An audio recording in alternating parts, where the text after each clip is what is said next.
When it came to the understanding of ancient gods, Klein knew as much as many high-sequence Beyonders. After all, he had the City of Silver who had continued on from the Second Epoch to this day behind him.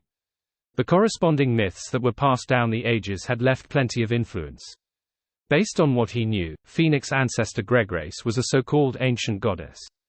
Because of the City of Silver's creator, the ancient sun god who eventually ended up being consumed by the kings of angels dealt heavy damage to her. Eventually, she perished towards the end of the Second Epoch. However, her influence had yet to dissipate to this day. Signs of her existence remained because she was the founder of the underworld. City of the Dead. Unknown soul. Ancient goddess. It sounds very dangerous. Klein looked at the radio transceiver in front of him and fell silent. Tap, tap, tap. Another piece of illusory white paper spat out. Apart from that, I'm unsure of the rest. Great Master, I have a suggestion. Would you like to hear it? That's a nice question. Klein reined in his thoughts and nodded gently.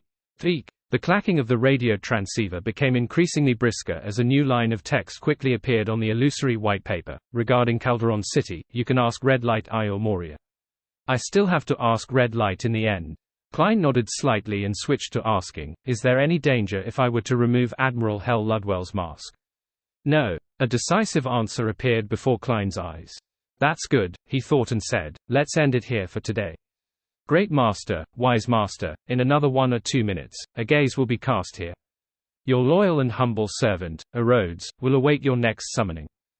Goodbye Tilda. The radio transceiver began tapping without any hesitation. Another 1 or 2 minutes.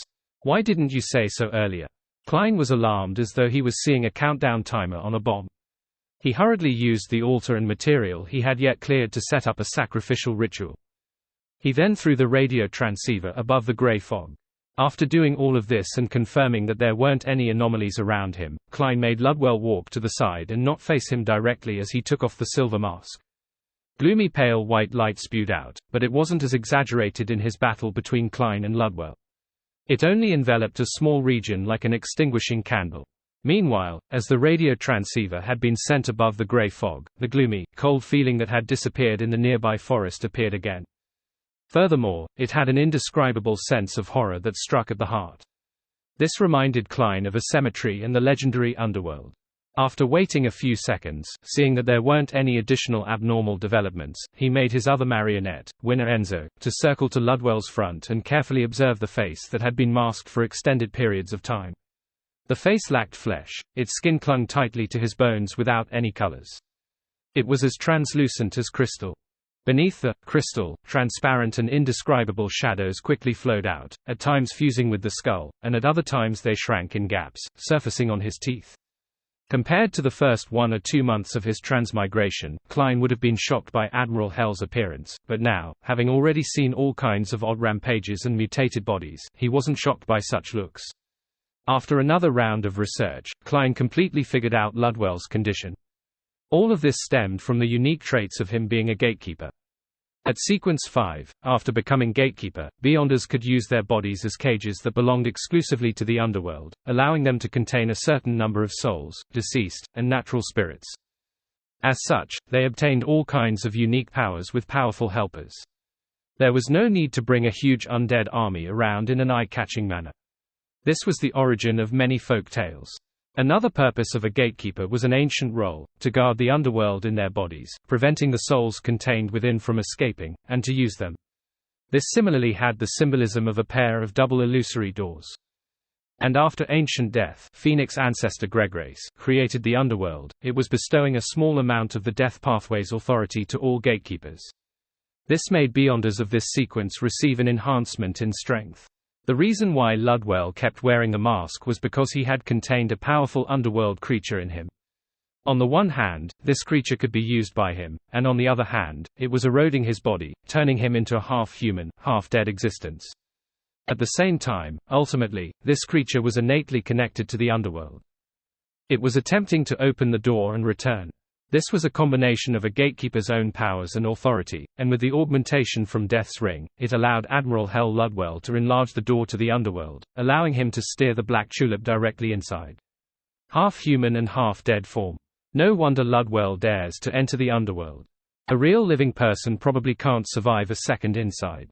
Yes, that underworld creature gives his body some traits of a dead soul, allowing him to extract the spirit bodies of others remotely. I had suffered from that back then. Klein thought in enlightenment as he made Ludwell wear the silver mask again.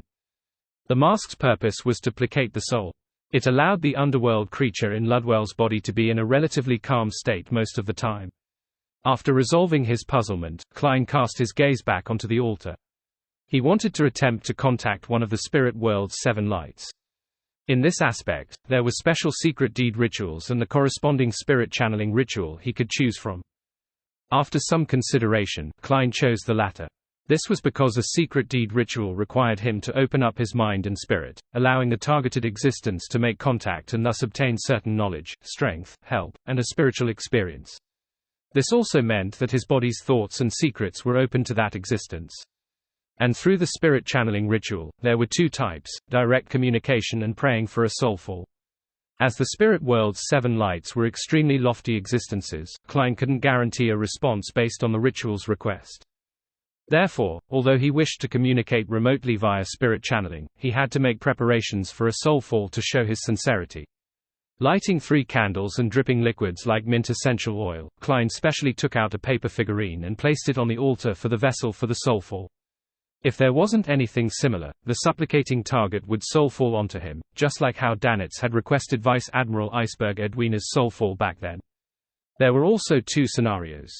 First, the possessed body would lose all their senses, and they would have the corresponding existence control a certain part of their body so as to facilitate providing a question and answer. The simplest example was one using the mouth to speak while the other controlled a hand to write. Klein quickly completed the first part of the ritual before he took a step back, opened his mouth, and chanted in ancient Hermes, I summon in my name, I pray to communicate with the inextinguishable light of the spirit world, the embodiment of infinite knowledge, the red who wields authority and will. The biggest difference between this spirit channeling ritual and ordinary ones was that it couldn't be directed to deities, be it the Evernite goddess or the god of knowledge and wisdom. The honorific names couldn't appear in the ritual or else it was bound to fail. From a mysticism angle, this meant that the spirit world's 7 lights didn't serve any deity. As the words that facilitated the communication with natural spirits were said, Klein saw the 3 flames burgeon as light splattering sounds connected together as though a door of light was opening. The area around the altar suddenly turned silent and dark as pairs of unknown eyes looked over from different areas. A cold, gloomy air blew past. Apart from the 3 candles, all the items on the altar floated in midair. Among them, the paper figurine staggered straight as its surface was tainted with a thick, clean red that didn't look bloody at all. Greetings. As Klein recalled the description of the spirit world's 7 lights from some mysticism books, he spoke by following the correct way of interacting that he had concluded. He acted like he was facing a teacher. The bright red paper figurine's head moved slightly as it let out an illusory but stern voice, "Hello there." Quite polite. Indeed, spirit channeling became a soulfall. Thankfully, I made preparations. Various thoughts flashed in Klein's mind as he earnestly and politely asked, "Your Excellency Io Moria, I have a question I would like to ask you." "You can just call me Io Moria. Please go ahead and ask." The paper figurine floating in midair seemed to be competing with Klein about who was more polite. "I wish to get information on Calderon City." Klein didn't change his attitude. After all, in the Foodaholic Empire, there was a proverb, nobody will find fault with extra courtesy. The bright red, nearly transparent paper figurine pondered for 2 seconds and said, "Can I know your purpose?" Klein didn't conceal his purpose. He frankly said, "To hunt a spirit world plunderer." The paper figurine's head moved slightly. "That's indeed something that can only be found in Calderon City with ease.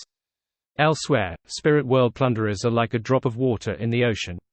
They are very hard to distinguish, and even I will occasionally discover them. I'm unable to lock onto them for long periods of time. A number of them are active in the core region of Calderon City. A few are scattered in the periphery. As long as you don't attempt to go too deep inside, it's actually not too dangerous. Unfortunately, due to special reasons, us 7 lights are prohibited from entering, otherwise, we could still provide you with some actual help. That's formerly the divine kingdom of the ancient goddess, Gregrace." Klein's heart settled down as he asked as a form of confirming the answers. The bright red paper figurine said, "Yes, the ancient death wished to revive herself, using this city of the dead, but she failed completely. The authority was taken by Balaam's death. However, this also makes Calderon City more dangerous because the setup left by the ancient goddess underwent an anomaly after the failure. As for what it has turned into, I'm not too sure. Is that so? Klein nodded indiscernibly. He raised a few questions about other matters and received a rather satisfactory answer. Biome. Outside a house near the harbor. Alger and Katlia were patiently waiting for the people inside to finish the dinner. Looking at the lights that emitted out of the oriel window, the hooded and masked Alger was just about to ask about the details of the operation when he suddenly saw a shadow grow out of the rich darkness. It materialized as a lanky, pale, sickly young man. Bloodless Heath Doyle. Alger quickly recognized the man to be the second mate of the future. Heath didn't look at him as he directly said to Katlia, "Captain, they didn't notice anything and turned those mushrooms into cream of mushroom soup. They plan to use the prepared pan-fried fish as tonight's main course." Excellent. Katlia removed the heavy glasses on her nose and used her eyes, which had a mysterious purple hue, to look through the neighboring house's dining hall across the walls. Heath Doyle didn't speak further as his body instantly darkened and returned to the shadows. It was unknown where he had slunk to. After hearing their conversation, and combining it with what Ma'am Hermit had previously mentioned, Alger had a rough idea of the core element to tonight's operation: mushrooms. Poisonous mushrooms. Although he didn't know what method Admiral of Stars was using to cause the spiritual intuition of the Beyonders inside to be ineffective and not be able to distinguish normal mushrooms from poisonous mushrooms, Alger believed that there was nothing impossible in mysticism. He hesitantly said, "Will this cause Artisan Sea Elf's death?" Unaffiliated artisans were rather rare, so Alger didn't wish to lose such a friend, if there was still room for turning things around. To him, the best case was to imprison the fellow and make him the exclusive artisan for both him and the hermit. "No." Katlia calmly shook her head as she explained, "Be it from the information you gave and the observations of my crew, there's one point to take note of: Sea Elf doesn't like fish, and he even hates it.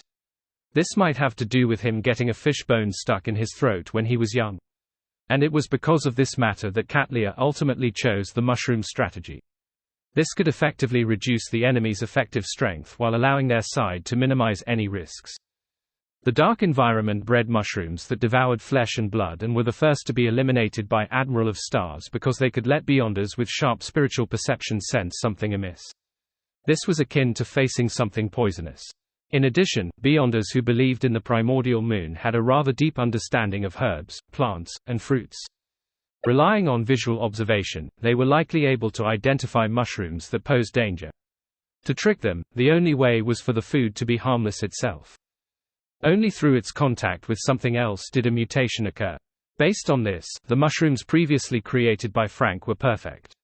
If the two conditions of fish and water weren't met, the mushrooms were ordinary mushrooms. They could neither poison a person to death or cause diarrhea. It would be digested bit by bit and be broken down into its different components before being expelled by the body. At this point, any more fish and water was useless.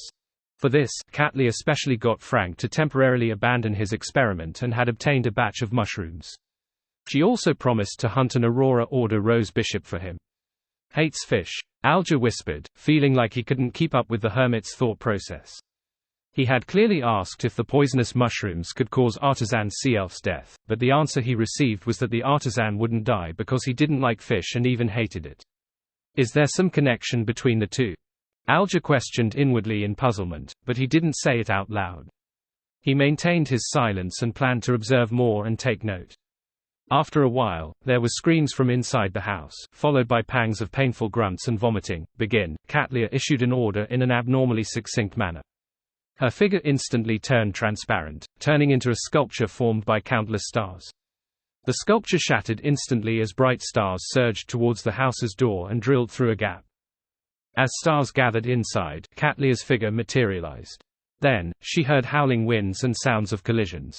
The door frame shook before the door opened. Wearing a hood and mask, Alger entered the targeted building not much slower than Admiral of Stars. He swept his gaze and quickly took in the situation at the dining hall. Artisan Sea Elf was retreating from the table with a look of horror. On the ground were two men and a woman who were constantly vomiting mushrooms. At their chests, their clothes had ripped apart as one mushroom after another sprouted. Upon sensing someone enter, they subconsciously looked up, revealing bunches of white spores on their faces. Under his mask, Alger's face involuntarily twitched. Although he was experienced and knowledgeable, and with him being a Beyonder who had his fair share of experience seeing horrifying scenes, such a scene still left a striking visual and mental impact on him. Katlia had expected it, but she had never expected such a harrowing sight. After a moment of surprise, she held her right hand to her mouth and blew a whistle. Illusory ropes emerged from the ground and coiled around the three primordial moon believers like snakes. "Is there a way to stop this?" Katlia said to the shadow in the corner. After a moment of silence, Heath Doyle's voice sounded. Frank said that he hadn't obtained a way to stop it in his experiments. "The only way is cremation." Cremation? Katlia's brows quivered. Immediately, she took out some powder from a pocket and threw them out. The powder seemed to have a life of their own as they accurately landed on the three primitive believers and the various mushrooms. Silently, they burst into scarlet flames and silently burned whatever they touched. Artisan Sea Elf was already dumbstruck from witnessing the mutation. When someone intruded, he had thought of resisting using his mystical item, but he quickly recognized the intruder to be Admiral of Stars Katlia. Hence, he wisely gave up and stood in his spot, waiting. He knew that he was of significant value. No matter where he went, he was not someone who would immediately be killed. Furthermore, Admiral of Stars never had any infamy to her name. Worst comes to worst, I'll just have to join the Star Pirates. Besides, this pirate admiral seems to be more beautiful than the bounty notices. She exudes a completely different air. Sea Elf tugged at his wolf fang necklace and forced a smile, awaiting the intruder to mention her purpose. Katlia glanced at him and seriously observed his appearance. All she could confirm was that he was a classic example of someone from Intis, but she failed to find any similarities to Queen Mystic. The pirate admiral deliberated and said, "I had been introduced by a friend, hoping to get you to create a mystical item, but I later discovered that you were with some primordial moon believers.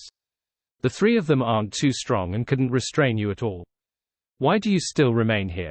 In this operation, Katlia's main hypothetical enemy was actually the artisan himself.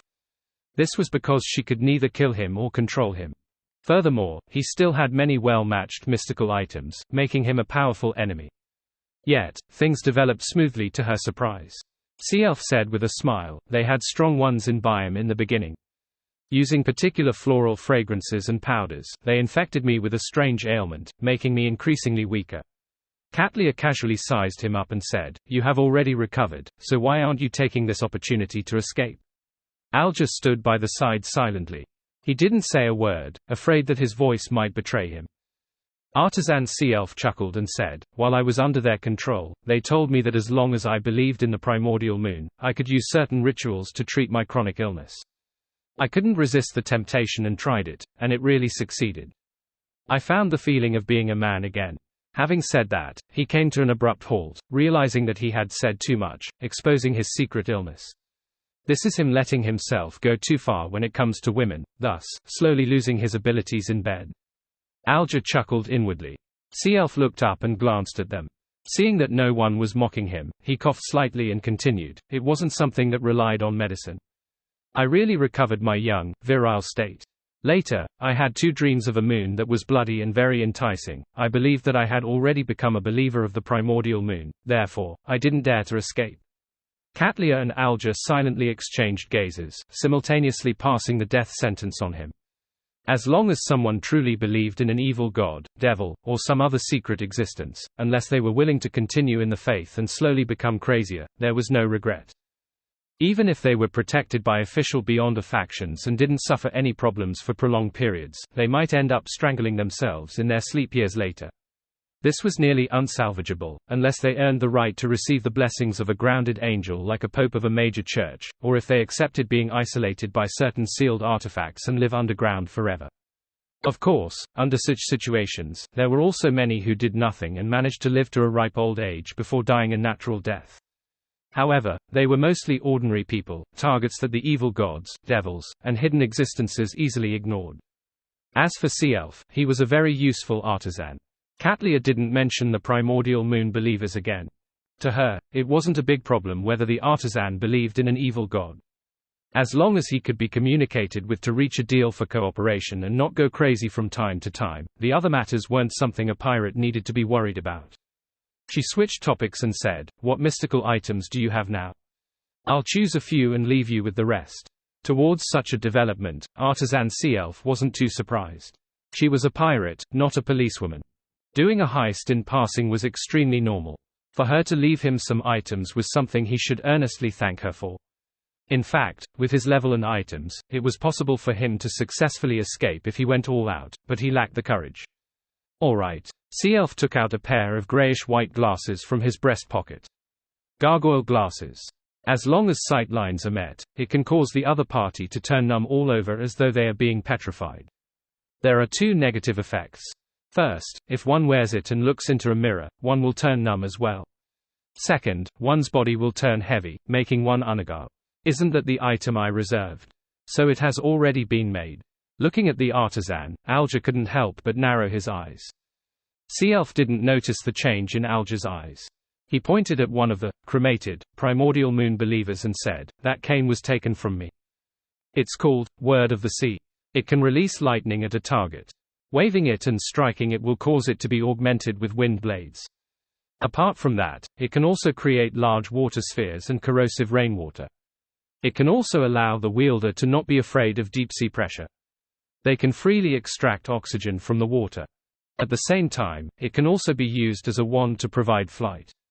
There are 3 negative side effects. First, it enjoys singing. Every 6 hours, it has to belt out a song. The resulting effects don't discriminate between friend or foe.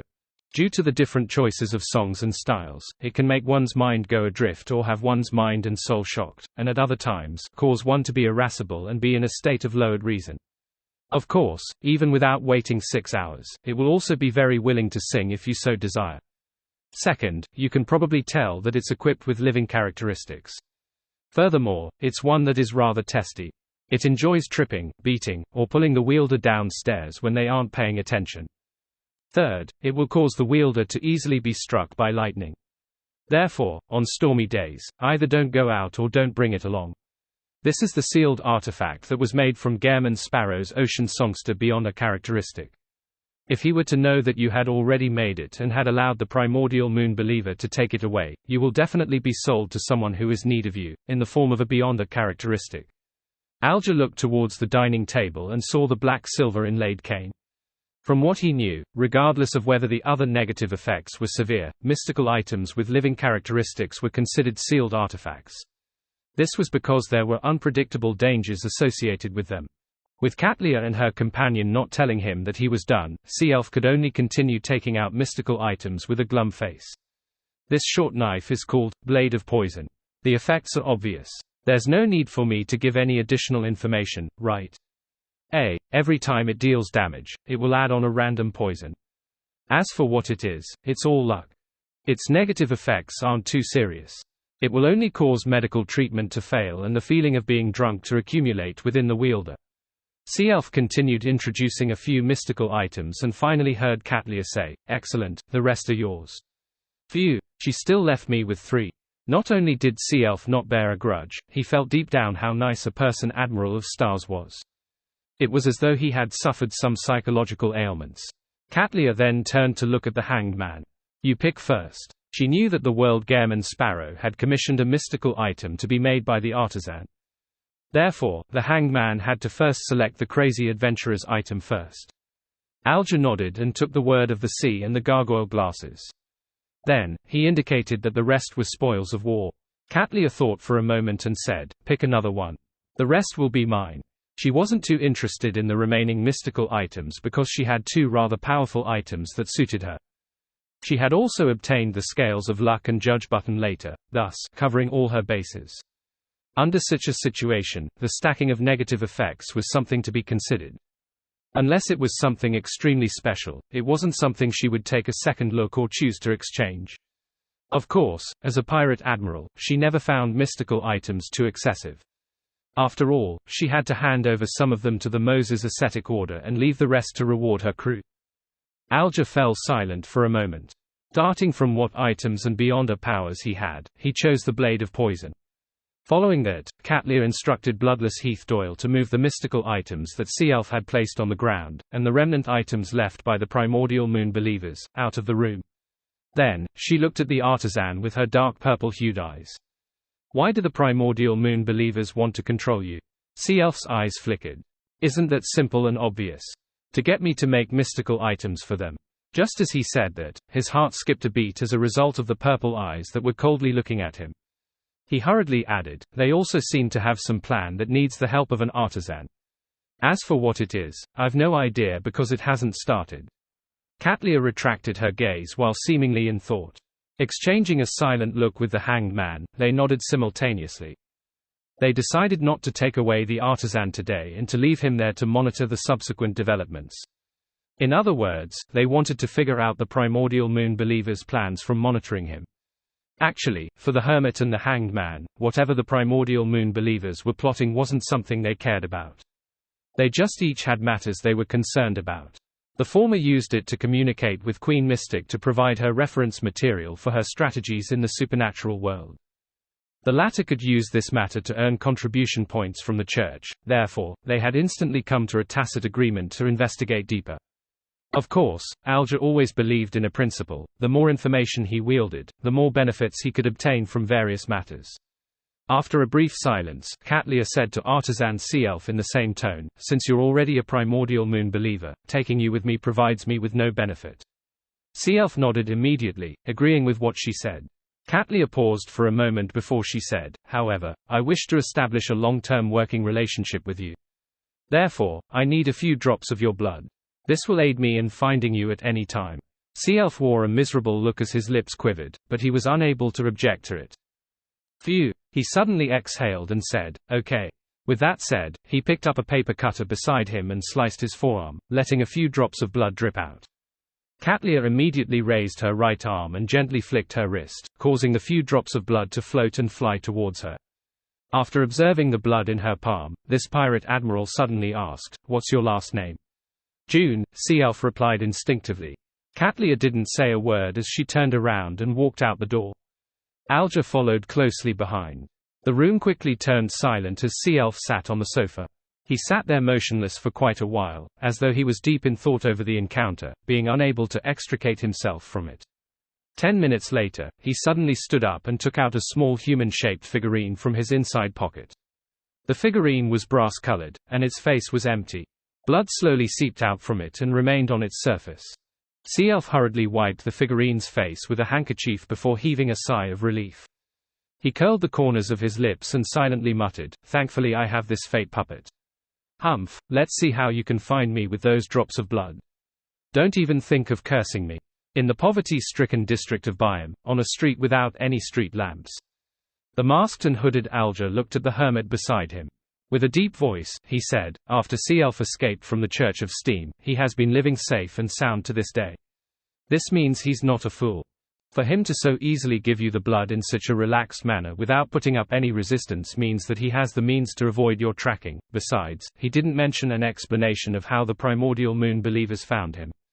Logically speaking, the believers definitely would have asked him for the origins of the werewolf beyond a characteristic, but Sea-Elf hadn't mentioned Alger at all. As Katlia took out the pair of heavy glasses and wore it, she said without a change in tone, it isn't used for tracking. Alger nodded in thought before bidding her farewell, turning into a dark alley. He made several detours and found a chance to remove his disguise before leaving Byam. After he returned to the Resistance's private harbor, he boarded the Blue Avenger. His sailors had pretty much spent most of their energy and money over the past few days. So at that moment, they were all on the ship, waiting to set off for the seas again. Upon seeing him return, one of the sailors stood up immediately and asked with a smile, Captain, have you had dinner? Not yet. Make something simple for me. For the operation, Alger hadn't had a chance to fill his stomach. The sailor, who also did some cooking on the side, immediately replied, all right. We got some fresh mushrooms in the forest today. How about first pan fry it with some butter? Alger's face twitched as he shook his head with a normal expression. Searing a steak would do. Medium rare, medium done. East Balam, by the periphery of a forest. With his two marionettes, Klein wasn't in a rush to leave. He entered a city and planned on getting some dyes to disguise Admiral Hell Ludwell's mask. And before that, he had other things to do. It was to seek out a helper for his exploration of the periphery of Calderon. Klein was never a lone wolf, and it was even more so the case when faced with danger. Therefore, unless he had no options, he would always invite powerhouses to provide him with help by sharing the coordinates and paying the corresponding price. He wasn't one to rashly enter. To him, being able to obtain the desired ingredient while alive was most important. If it wasn't because I know it's impossible, I'd even wish to wait 1 to 2 weeks before I carry a baby or push a pram to head for Calderon. Klein sighed silently as he took out the adventurer's harmonica and blew into it. Silently, Rionette Tinnicker with her 4 heads in hand walked out of the void. Klein deliberated over his words and said, I plan on exploring Calderon City soon. Well, I've already obtained its coordinates in the spirit world. I'm wondering if I can hire you for your help. What would be the price? The 4 heads in Rionette Tinnicker's hand spoke one after another. Won't do. I can't enter. Can't enter. The 7 lights can't enter for some special reason. Is this a restriction Calderon City has on higher-level creatures in the spirit world? However, how does Miss Messenger know of this limitation? Has she been there before? If that were the case, I didn't even need to ask Red Light or the magic mirror. Perhaps her spiritual intuition told her that. As his mind whirred, Klein slowly and silently exhaled. He then took out a gold coin and handed it to Rionette Tinnicker. I understand. Thank you for the information. After one of Miss Messenger's head bit on the gold coin and retreated into the spirit world, Klein allowed his thoughts to roam as he considered how he could find other helpers. Mr. Azik has entered a state of slumber. It's unknown when he will wake up. There's no way to wait for him. Will Orcepton is about to be born but is only a baby. He is still at a nadir. And even if Ma'am Hermit has a way to temporarily restore his power while he is weak, it's impossible for him to do something as trivial as being my bodyguard. Besides, once he leaves Backland or showcases his corresponding level, there's a very high chance that he might once again be locked on by Angel of Fate Ouroboros. Get the help of a demigod from the life school of thought through this snake of fate, such as that Counselor Ricciardo. That will be difficult. The life school of thought is suffering an internal divide. The counselors have too many things to do. Besides, they're running all over the world with the die of probability to leave traces to divert the Angel of Fate's attention. Queen Mystic Bernadette. I'm not too familiar with her. Besides, the fool has demigods and angels under him. A blessed like Gehrman Sparrow can always find other help. Even if I claim that it's a cooperative effort, it will also expose quite significant problems. Sigh, on the surface, the fool has angels and demigods under him, but the actual situation is that at the angel and demigod's side is the fool who's just photobombing them. The chief from the City of Silver. This is indeed something that could be used as a price when he makes a request, but the problem is that he's unable to leave the forsaken land of the gods. I think I should leave this opportunity for the Bizarro Bane. Those geezers of the Sanguine. There's no suitable reason, and it's very easy for me to be exposed to Lilith. Who knows who that dead ancient goddess who hasn't truly perished is? If she is actually the primordial moon in disguise, I can forget about resurrection. Klein thought of one candidate after another, but one by one, he struck them off the list. Finally, he couldn't help but sigh. When in need, friends are always in short supply. He couldn't help but think of setting up a ritual to attempt to pray to the Evernite, the Crimson for strength, to seek the blessing of the goddess, hoping that she could directly bestow him with the true soul body and powder of a spirit world plunderer, or have some archbishop, high-ranking deacon, or secret ascetic to provide him with help. Unfortunately, all he could do was muse over the idea without actually carrying it out. Although Klein was rather accepting of the Evernite goddess and wasn't against the identity of being an Evernite blessed, he still felt extremely wary. He didn't wish to rely on a deity's bestowment for everything. Besides, he suspected that similar rituals wouldn't have any effect. This was because, with his present level and strength, he had no right to raise conditions with a sequencer. If the deity was willing to give, then she would naturally give it to him. If she didn't, praying was useless. If I have the shamelessness of old Neil, I might really try it. Back then, the goddess was willing to respond to his debt payment and resolve his constipation. She dotes on her believers pretty well. Of course, there must be certain side effects. Klein recalled the past as he sighed. He decided to change his train of thought. Since he couldn't get help from friends, he considered making use of his enemies. Perhaps I can bring the Black Emperor card, Tyrant card, and the radio transceiver. I could wait at the entrance of Calderon City. As long as King of the Five Seas Nast, high-sequence beyonders of the Church of Storms, or leaders of the Rose School of Thought like Sua and the other demigods and angels rushed over, I will immediately enter that city of the dead. No, that's too explicit. King of the Five Seas Nast and the high-sequence beyonders of the Church of Storms are highly unlikely to follow me into Calderon City. Instead, they will stay outside and wait for me to come out. Abomination Sua might chase after me, but he is an angel. He wouldn't be impeded by anything in the periphery of Calderon City. I'll only be inviting trouble to myself. After repeated thought, Klein finally gave up the idea of creating chaos for his benefit. He believed that it was difficult to replicate the same situation outside Biome City from back then. It was even more so when he wasn't a high-sequence beyonder. A person who treads the edge of the abyss would fall into it sooner or later. Who else can provide me with help? Klein's gaze swept past his two marionettes as friend after friend flashed past his mind, including the members of the Tarot Club. Suddenly, he recalled something. Miss Sharon once told me that the Tutensis II mummy is one of the keys to her advancement ritual and is very important to her. This also means that she's about to become a demigod, sequence 4 puppet of the mutant pathway. If she succeeds, I can get her to help. We have had a good partnership. Thankfully, I chose to help her. Otherwise, I wouldn't have any hope today.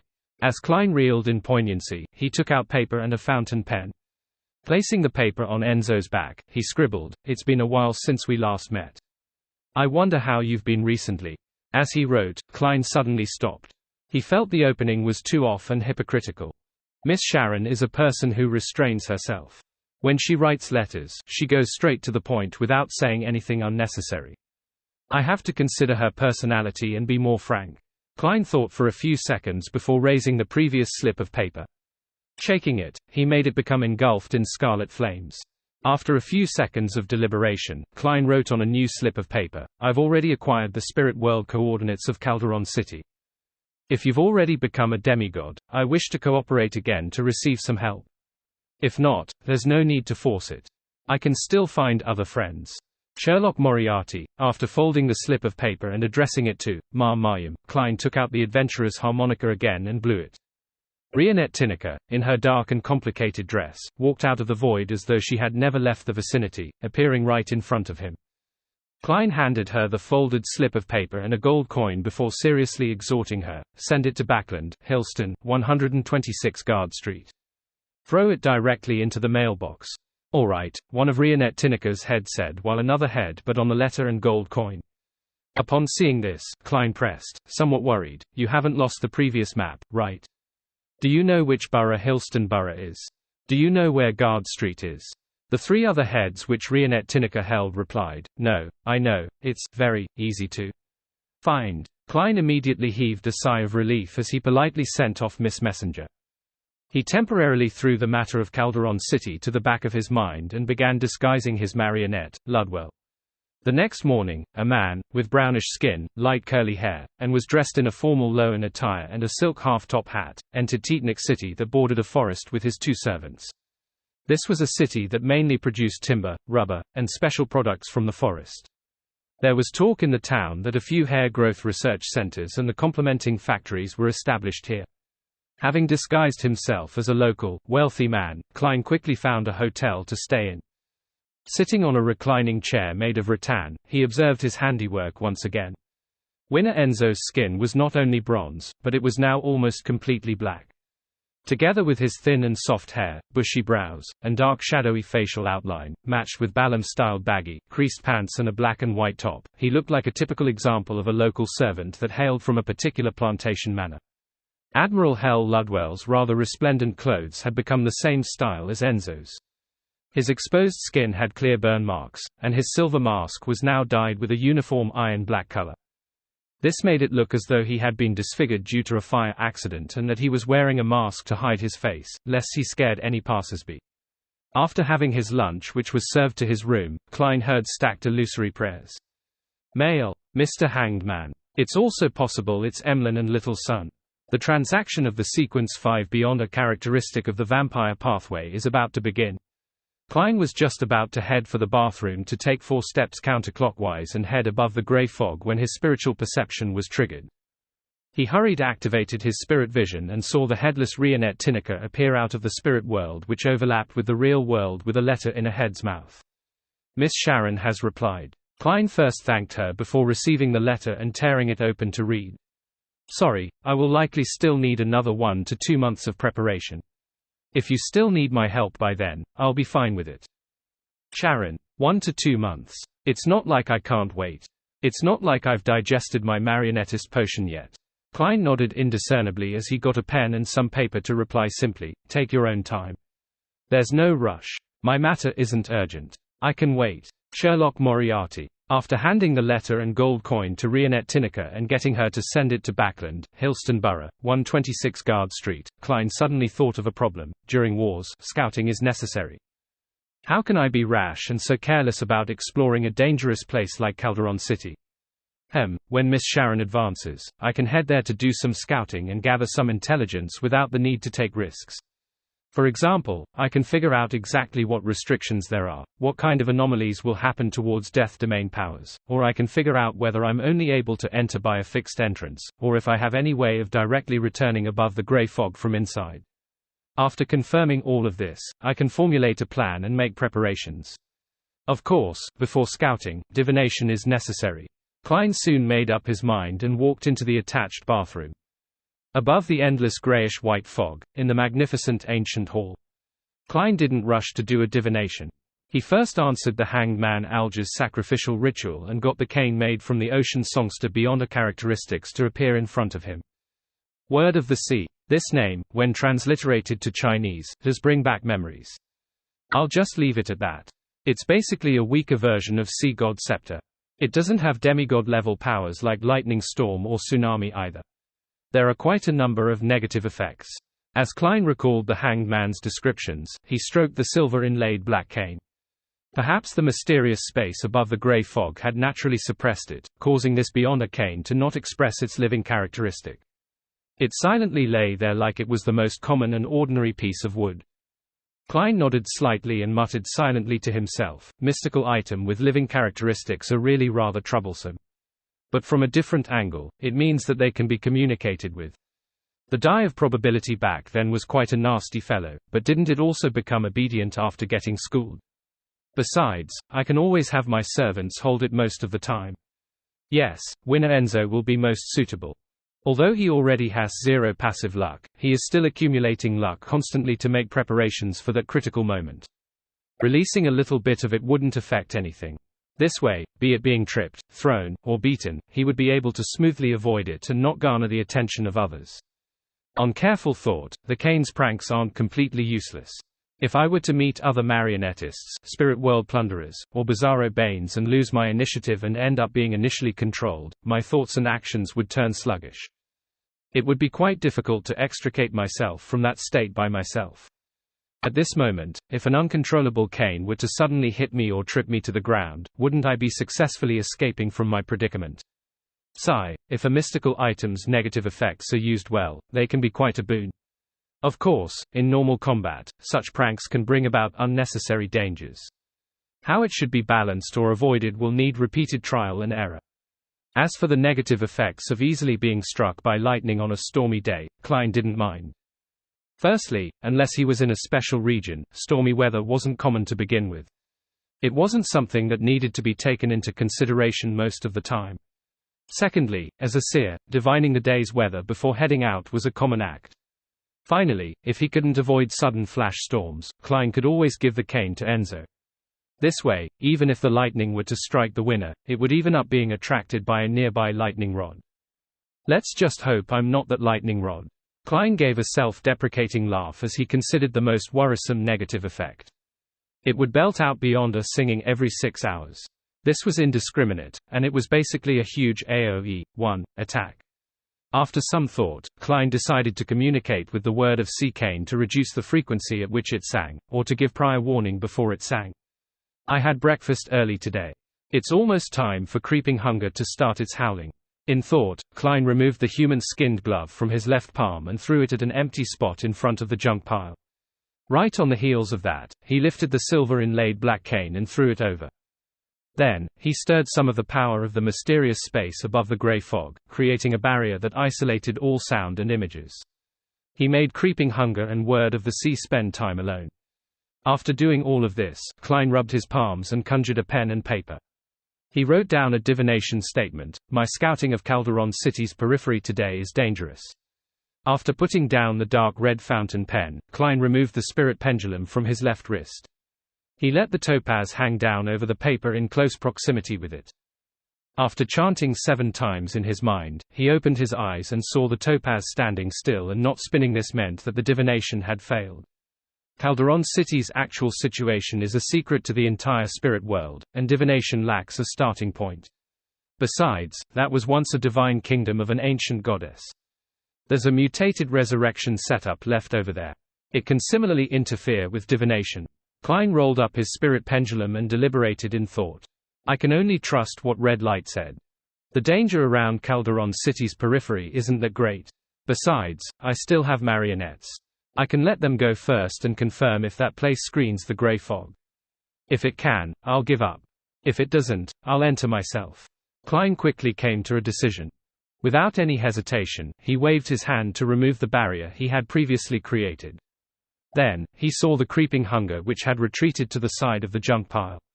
It was propping itself up with 3 fingers while its thumb and pinky were pressing backward on Grozel's travels. It looked weak and could hardly stand. At the same time, there was a mouth in the middle of the palm. It revealed 2 illusory, white, and eerie teeth that kept gasping for air. On the other side of the barrier, the silver-inlaid black cane was on the ground. It twitched from time to time as its tip kept oozing with blue transparent water bubbles. Very good, silence at last. Upon seeing this scene, Klein muttered in gratification. Just as he said that, the Word of the Sea suddenly stood up. And as though it was being held, it hopped towards Klein, circling about the fool's seat and dodged elsewhere. Creeping Hunger used all its 5 fingers as legs as it chased after the cane with great difficulty.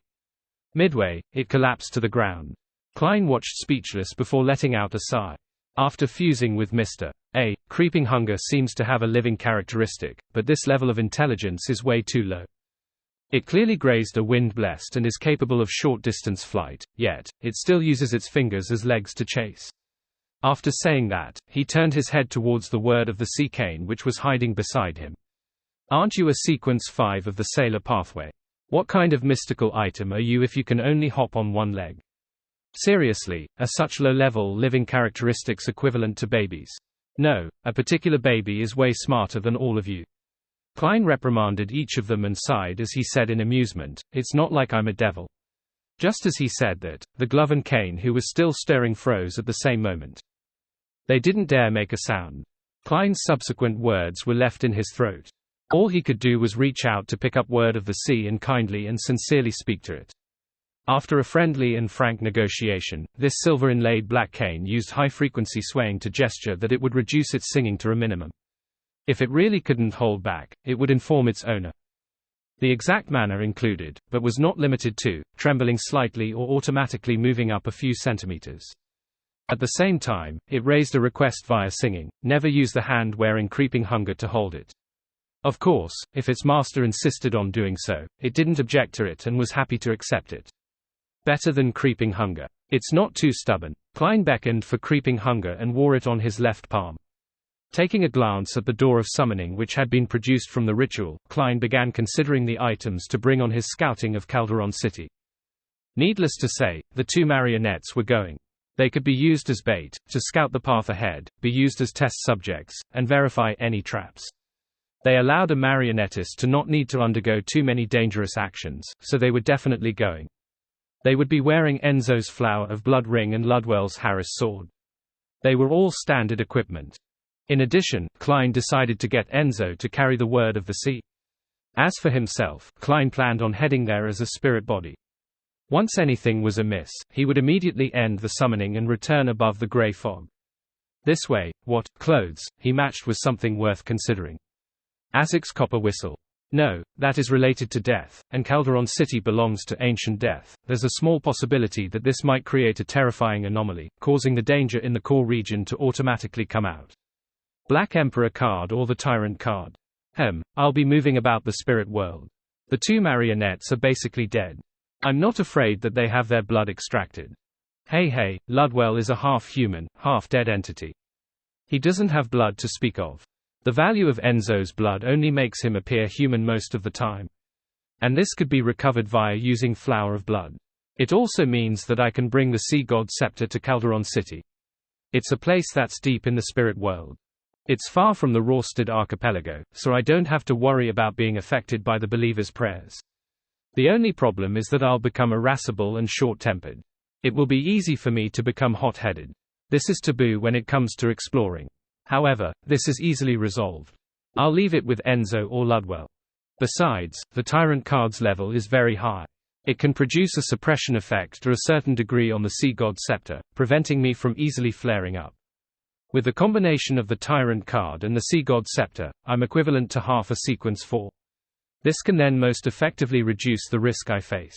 In the future, even if I were to enter with Miss Sharon, I can also equip myself in such a manner. I'll get her to maintain her state as a wraith, no, an evil spirit state to circumvent all problems. I don't have to worry about the law of convergence. If Calderon City can screen the grey fog, I'll return after taking a look from the outside. No one will lock onto me or pursue me. After all, the spirit world isn't the home ground of the Sailor Pathway.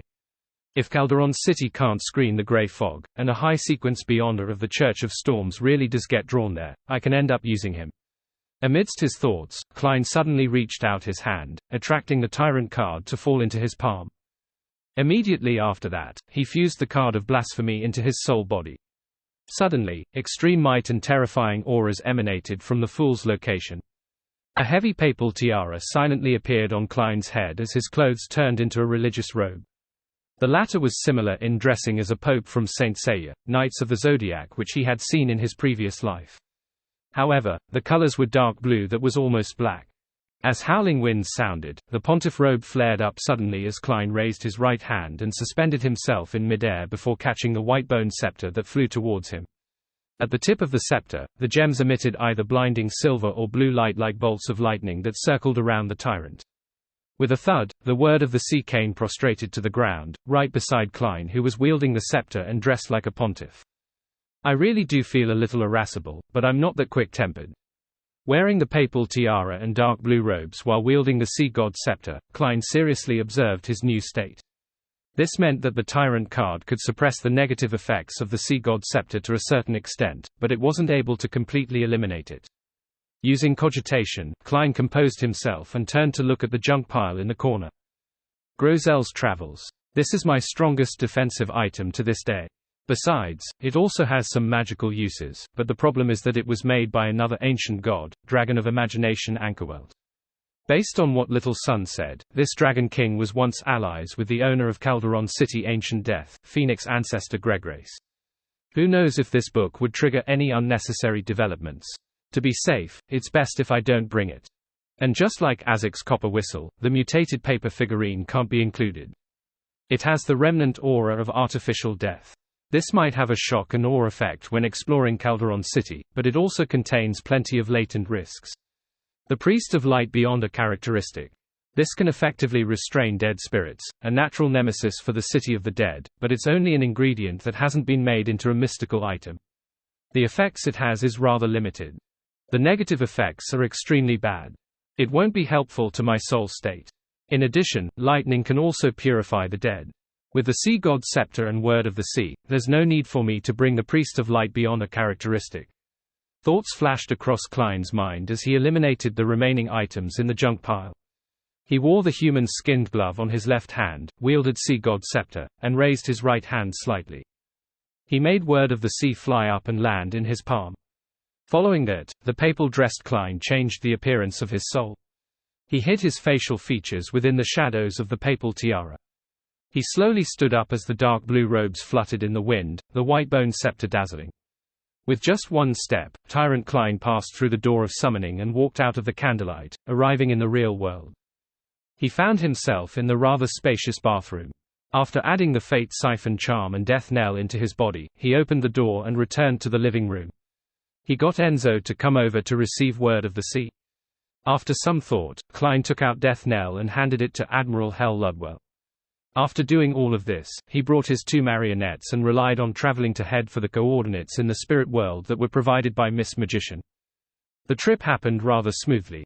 The tyrant Aura made all kinds of strange spirit world creatures not dare to approach him while en route. They didn't even dare look at him directly. Before long, Klein arrived at his destination. The scene in front of him looked no different from anywhere else in the spirit world.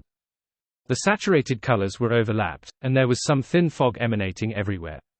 Elsewhere, in the depths, pairs of eyes moved away one after another. The papal robe's cape fluttered gently in the wind as Klein did a rough scan before getting Enzo and Ludwell to enter a blob of fog that appeared very thin and normal. Suddenly, his field of vision widened with the help of his 2 marionettes. A grand city that was of legendary proportions appeared in his eyes. This city was abnormal. It didn't develop in a vertical manner, but instead spiraled deep into the ground. It gave one the feeling of an inverted mausoleum. Its buildings had a myriad of styles, but they were equally strange. Some of them had towering pale white rock columns with a huge single house carved out at the top. Some were long and squarish, with the doors placed at the ceiling with no windows in sight. Some were built in the ground, a tombstone erected at their entrances. Some were built with white bones, messy and scattered. The closer it was to the bottom of the pit, the more completely preserved the buildings were. The closer they were to the top, the more collapsed areas there were, ones filled with the dilapidation and rot that time brought. Klein made his 2 marionettes stop. Despite standing at the edge of the city and overlooking everything, he was unable to identify what was at the bottom of the building. Deep darkness enveloped the area as though no light had been shone inside for thousands and thousands of years. After a brief observation, Enzo lowered his head and chanted using ancient Hermes, the fool that doesn't belong to this era. The mysterious ruler above the grey fog. The king of yellow and black who wields good luck. Just as he finished the statement, Klein, who was still situated outside Calderon City, heard stacked illusory pleas. He also recognized it to be from a man with a deliberately hoarse voice. It's the marionette's prayer from before. Klein heaved a sigh of relief as he silently muttered, "This means that Calderon City doesn't screen out the grey fog. At the very least, the outer periphery doesn't. I can enter." Although he said that to himself, he was in no way in a hurry. He subsequently controlled Ludwell to raise his left palm and spread it open. Illusory light was suddenly emitted.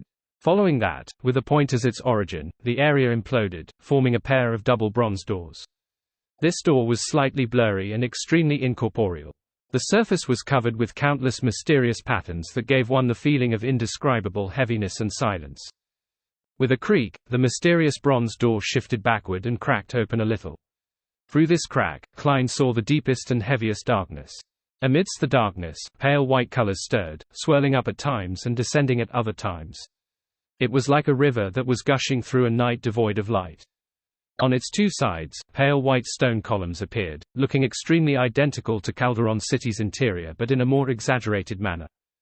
At this moment, pairs of transparent eyes and indescribable faces suddenly appeared.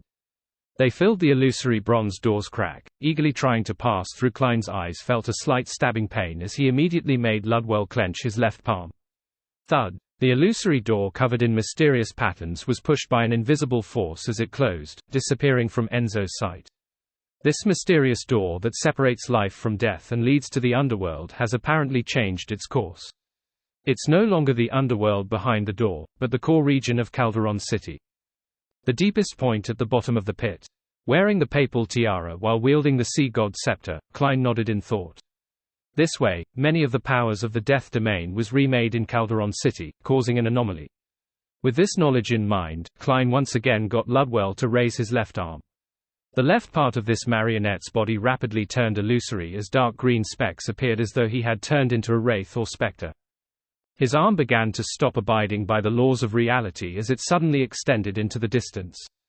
The center of its palm was abnormally white with an illusory face protruding from it. The face had its mouth half open as its tongue was sharp like a snake's. It was covered in white fur.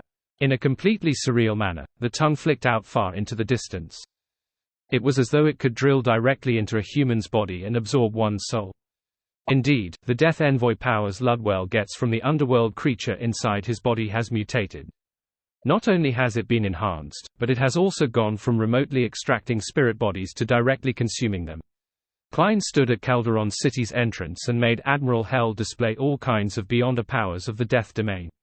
Through that, he gleaned the differences that there were from the usual outcome. The thing they had in common was that all of them had become more powerful. Then, Klein experimented by making Enzo use the specialness of his body and the various powers from Flower of Blood and Word of the Sea before coming up with a conclusion. Aspects in the Fate Domain aren't affected. Lightning Strike is suppressed, making it much weaker. Unable to fly too high. Powers like Wind Blades, Singing, Illusory Scales, Balance, and Water Membrane undergo no changes. With the end of these experiments, Klein made Enzo and Ludwell walk down the pale white stairs, clinging closely to the periphery of Calderon City. The buildings there had already completely collapsed. As the 200-meter threshold approached, Klein raised his right hand and pressed down on his face that hid in the shadows of the papal tiara. Then, wielding the sea god scepter, he stepped into the thin fog. His mind instantly felt a little groggy as the scene before him changed. He had already entered the city of the dead, Calderon City. Enduring the irascible feelings within him, Klein made his left glove turn dark. His body turned illusory as it was tainted by a dark color, turning him into a shadow. Only the sea god scepter in his hand continued emitting silver or blue beams of light. Using the soul's screening and the tyrant card's suppression to hide the light, Klein floated diagonally ahead, slinking into the shadows of the collapsed buildings. He followed closely behind the two marionettes, beginning to perform an initial inspection of Calderon City's outer region. As he traversed the area, Klein gradually noticed something amiss. It was too quiet. It was so quiet that it was as though the entire city was dead. Even bugs had failed to survive. Based on what a Rhodes and Red Light Eye or Moria had said, Phoenix ancestor Gregrace had uprooted Calderon City and thrown it deep into the spirit world. Before doing so, the residents inside the city were allowed to leave. Occasionally, there would be other spirit world creatures entering. But now, not only were there no active creatures in the peripheral region, there weren't even skeletons, zombies, or even one or two non-bone-like buildings. Klein tensed up more and more. With Enzo's and Ludwell's vision, he carefully observed his surroundings. During this process, his gaze swept across a broken pale white column. The ancient but damaged building at the top had a disc burnished from gold inside. The disc's smooth surface reflected a figure, but it wasn't Enzo, but Klein in his papal tiara and dark blue robe. This Klein had a gloomy demeanor. His face was pale and his eyes were listless as though he had long been dead. Hiding in the shadows, Klein's heart tightened. He then quickly calmed down without showing any signs of horror. This was because he was extremely certain that the reflection on the golden disk's smooth surface wasn't him, at least, it wasn't the real him. If it really was him, Enzo would have seen the grey fog, seeing magical scenes that resembled a mythical creature form. This would have caused Klein to faint immediately. Since I'm completely fine, it means that the reflection isn't of me. Klein activated his spirit body thread's vision, controlled Enzo, and raised Word of the Sea. He approached the pale white collapsed column and the ancient building which remained in shambles while secretly releasing some of his luck. The swarthy marionette approached the golden disc one step at a time. Bending his back and raising the cane, he carefully observed the area. The disc had two layers, an inner and outer layer. The core region was as smooth as a mirror with very few patterns. The boundaries were engraved with bird-like creatures. Its entirety had an ancient magnificence to it. The figure it reflected remained the same. Despite reflecting Enzo, it reflected the gloomy, pale Klein with listless eyes. Even the sea god scepter, the papal tiara and papal robe that came with the tyrant card weren't missing. If it wasn't because of the lack of the grey fog, Klein definitely would have imagined that the disc could influence himself through a marionette and spirit body threads. Or perhaps it would be like what the Saint of Darkness back at the ruins of the Battle of Gods had encountered, having himself dissociate without realizing it. What does this actually mean? Klein calmly grew out of the shadows, restoring his appearance back when he first stepped into Calderon City. Then, using his beyonder powers as a clown, he produced his present state in his mind. Holding the white bone scepter with embedded blue gems, he wore a caped papal robe with a papal tiara with different gems dotting it. His face was hidden in the shadows, appearing somewhat blurry. His entire body exhibited a gloomy and cadaveric air, as though he was a zombie that was recently dug out. Klein was alarmed. He never expected to really experience such changes. Apart from the grey fogs mixing with reality, the reflection on the golden disc really was him. Something that it doesn't involve the grey fog, it isn't anything to worry too much about, he hurriedly consoled himself as he calmed his mental state. Normally, with Klein's rich experience and good ability to adapt, there was nothing he needed to do at the moment. But first, considering how he was holding the sea god's scepter that easily made him rash, he needed to pay constant attention. Second, he knew that this was once Phoenix ancestor Gregrace's divine kingdom which contained the setup required for her revival. There was bound to be all kinds of abnormalities. Therefore, he was more nervous than ever before. Getting Ludwell to return, he used his Beyonder powers to do a thorough inspection of himself before gaining a preliminary understanding. When living creatures enter Calderon City, they will naturally transform into the deceased. This is similar to the underworld, but there's a fundamental difference. Here, living creatures won't die an abrupt death before slowly turning into mindless undead creatures. Instead, they will directly turn into dead spirits. I didn't notice it before because Enzo and Ludwell are essentially dead, so there's no need for them to be converted. Erodes and Red Light Isle Moria didn't mention this because the travelers, spirit world creatures, and angels automatically recovered after leaving alive. This kind of transformation is unable to affect the powers of the grey fog that fuses with reality. And the disc reflects the dead me, not all of me, or the me that has had some interaction with Calderon. Klein was more inclined to believe in the latter, but he wasn't too sure. At this moment, he heard a sound coming from nearby. Clang, clang, clang. The sound was heavy but crisp, as though someone was striking metal heavily. Klein wasn't in a hurry to react. He carefully listened for 2 seconds before letting Enzo put down the heavy golden disc and walk towards a nearby broken tombstone. The halved tombstone corresponded to a building that developed further underground. On top of it were the words written with the language of the dead, a quick-tempered fellow, one who died as a result of comparing which was harder, his head or someone else's hammer. Enzo circled around the damaged tombstone and arrived at the entrance to the tomb. He reached out his left hand and turned the knob, pulling open the door. Amidst the rough grinding sounds of rust, the heavy door slowly opened. Su, su, su. Pale white beams of arrow-like light flew out. They brushed past Enzo's face, the top of his head, torso, and inner thighs and flew into the distance, stabbing into the ground before vanishing. However, Winner Enzo was completely unharmed. I have to say that such a marionette is excellent for dangerous explorations. Klein sighed inwardly as he made Enzo cast his gaze down the building. It was a blacksmith, a giant with bluish-black skin and a head that looked like a ruptured watermelon held onto a hammer as he kept striking an anvil, but there was nothing on it. As the giant with the cracked head had normal spirit body threads and wasn't the soul avatar of someone else, Klein secretly heaved a sigh of relief. Just as he was about to get Enzo to take a more thorough look, his body suddenly turned numb as his thoughts turned sluggish. This feeling was something he had felt before. Back in Tingen, he had been in a similar state when he was under sealed artifact 249's influence. Klein didn't know better back then, but after becoming a marionettist, he knew that this meant that his spirit body threads had been controlled by the sealed artifact. This also meant that someone was controlling his spirit body threads. Furthermore, the difference from before was that, not only were his joints rusting, as though someone had infused glue into them, he also felt a strong numbness as if he had been struck by lightning. It made his actions become harder. No good. It's the spirit world plunderer I was guarded against, its use of soul avatar. It distracted me, and secretly approached, but I never expected that it not only had a soul avatar, but it also has a partner. That giant blacksmith made me careless. And the marionette's existence made me ignore my own safety. Various thoughts emerged in Klein's mind involuntarily as it disrupted his normal thoughts of trying to save himself. At this moment, the giant blacksmith with a ruptured head raised his hammer and rushed over to Enzo, hoping to smash him into a pulp. And by Klein's neck, there was a cold wind blowing at it, pricking his hair up one by one. The surroundings were abnormally silent before, but now, all kinds of strange creatures emerged from the pale white stone column, rundown houses, and the tombstone's tomb. Some of them only had half a body. Others were transparent and nearly invisible. Some were stretched and soft like noodles. Some had a ruptured chest with bloody innards. Some had dark green faces that resembled that of an evil spirit.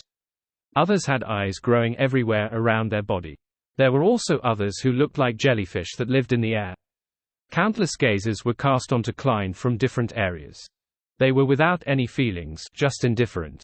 At this moment, Klein opened his mouth with great difficulty as he said a word slowly, "Sing." Just as he said that, the glove on his left palm opened its mouth, revealing its white teeth. "Praise you, the Lord that created everything, the Lord who reigns behind the curtain of shadows, the degenerated nature of all living things." Amidst this jarring voice that resembled blackboard scratching sounds, Enzo, who had been thrown to the ground, successfully avoided the hammer's strike as Word of the Sea began spewing out water bubbles in excitement.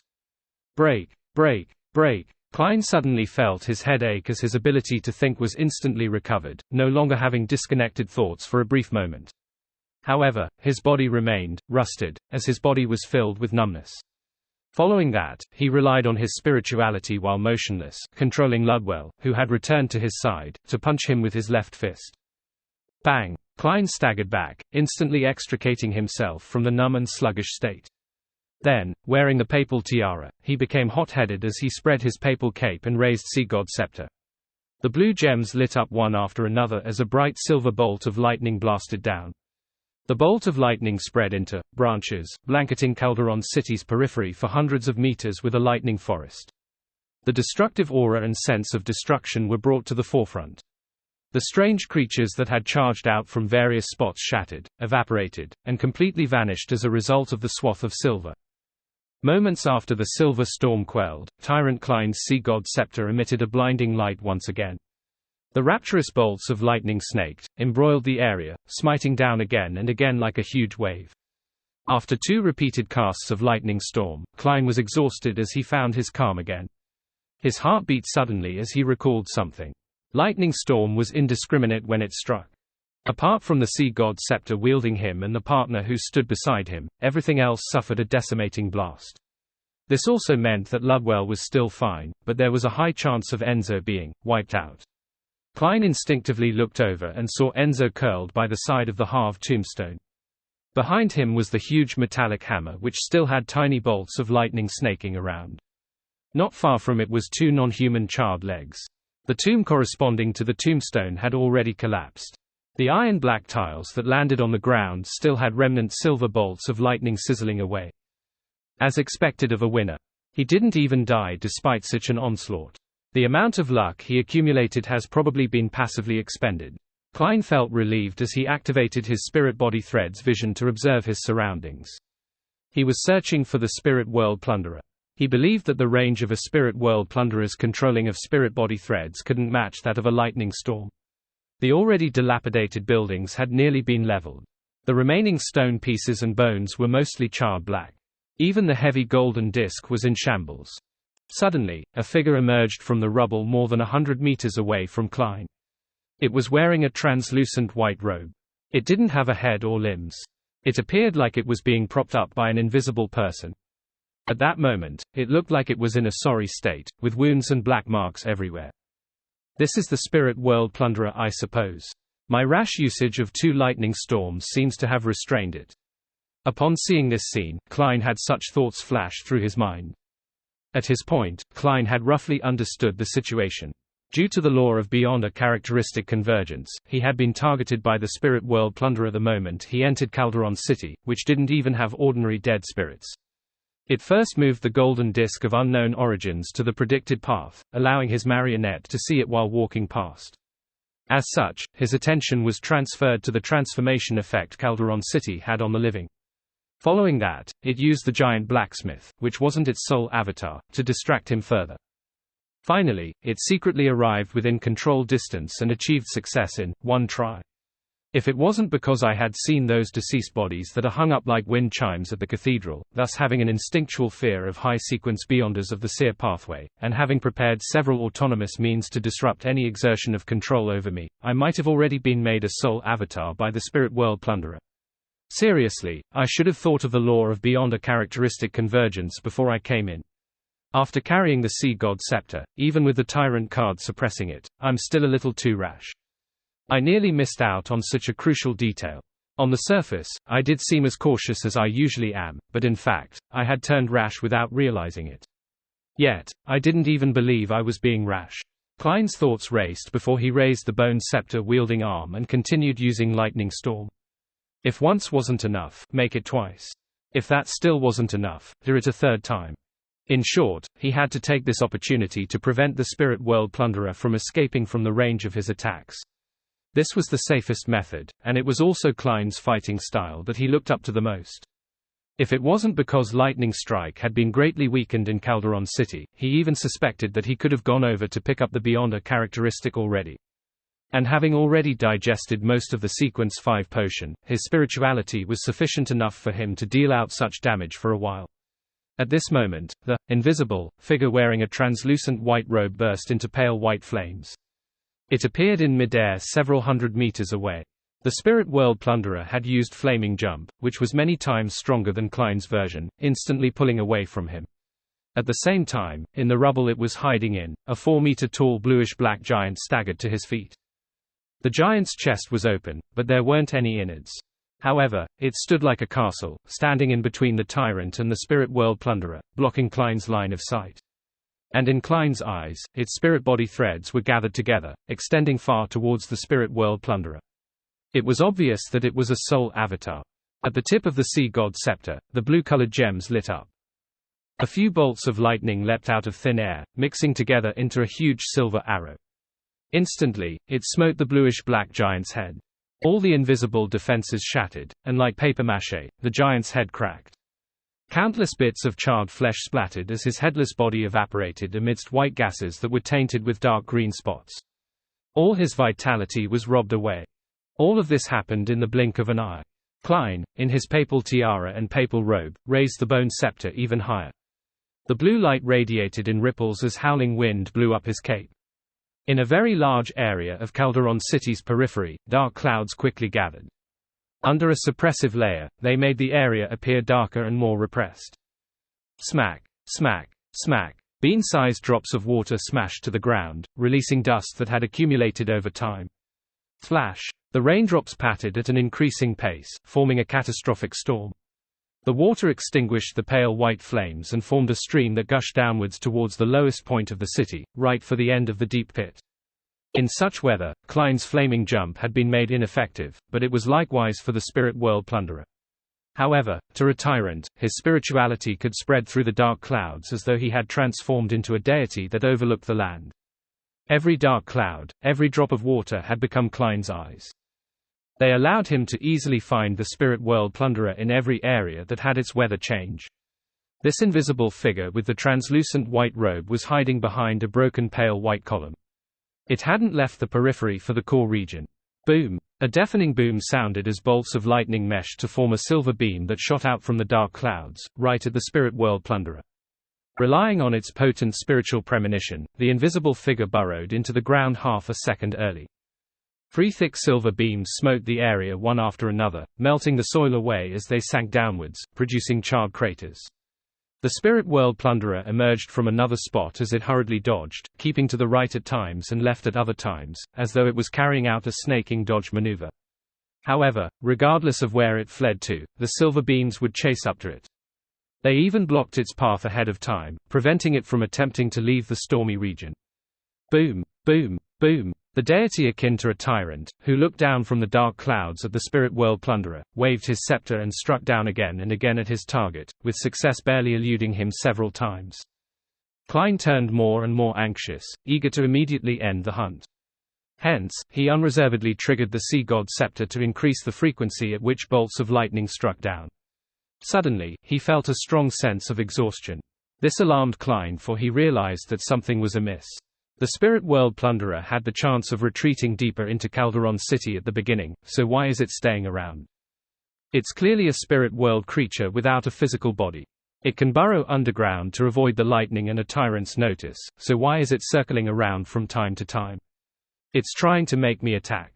It has noticed that I'm not a demigod through my spirit body threads and my control over my marionettes. It wishes to drain me of my spirituality. Klein was alarmed.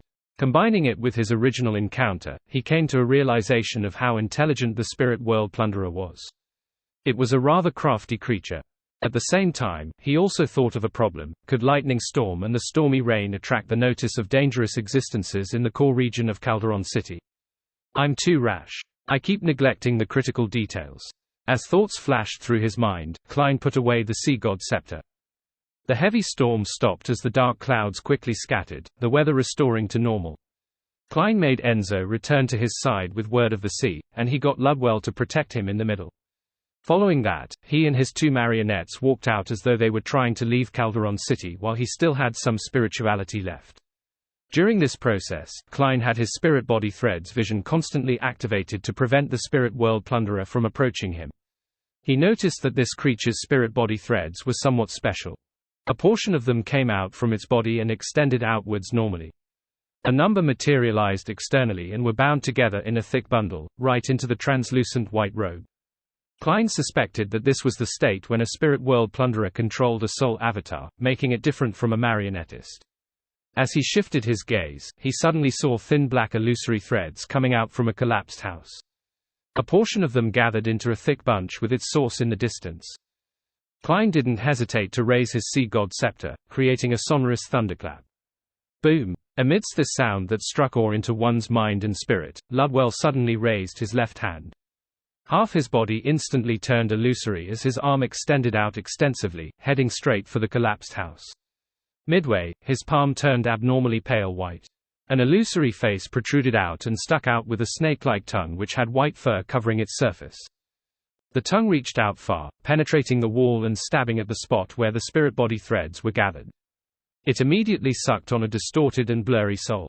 Around the soul, a number of spirit body threads suddenly disappeared as though they never existed.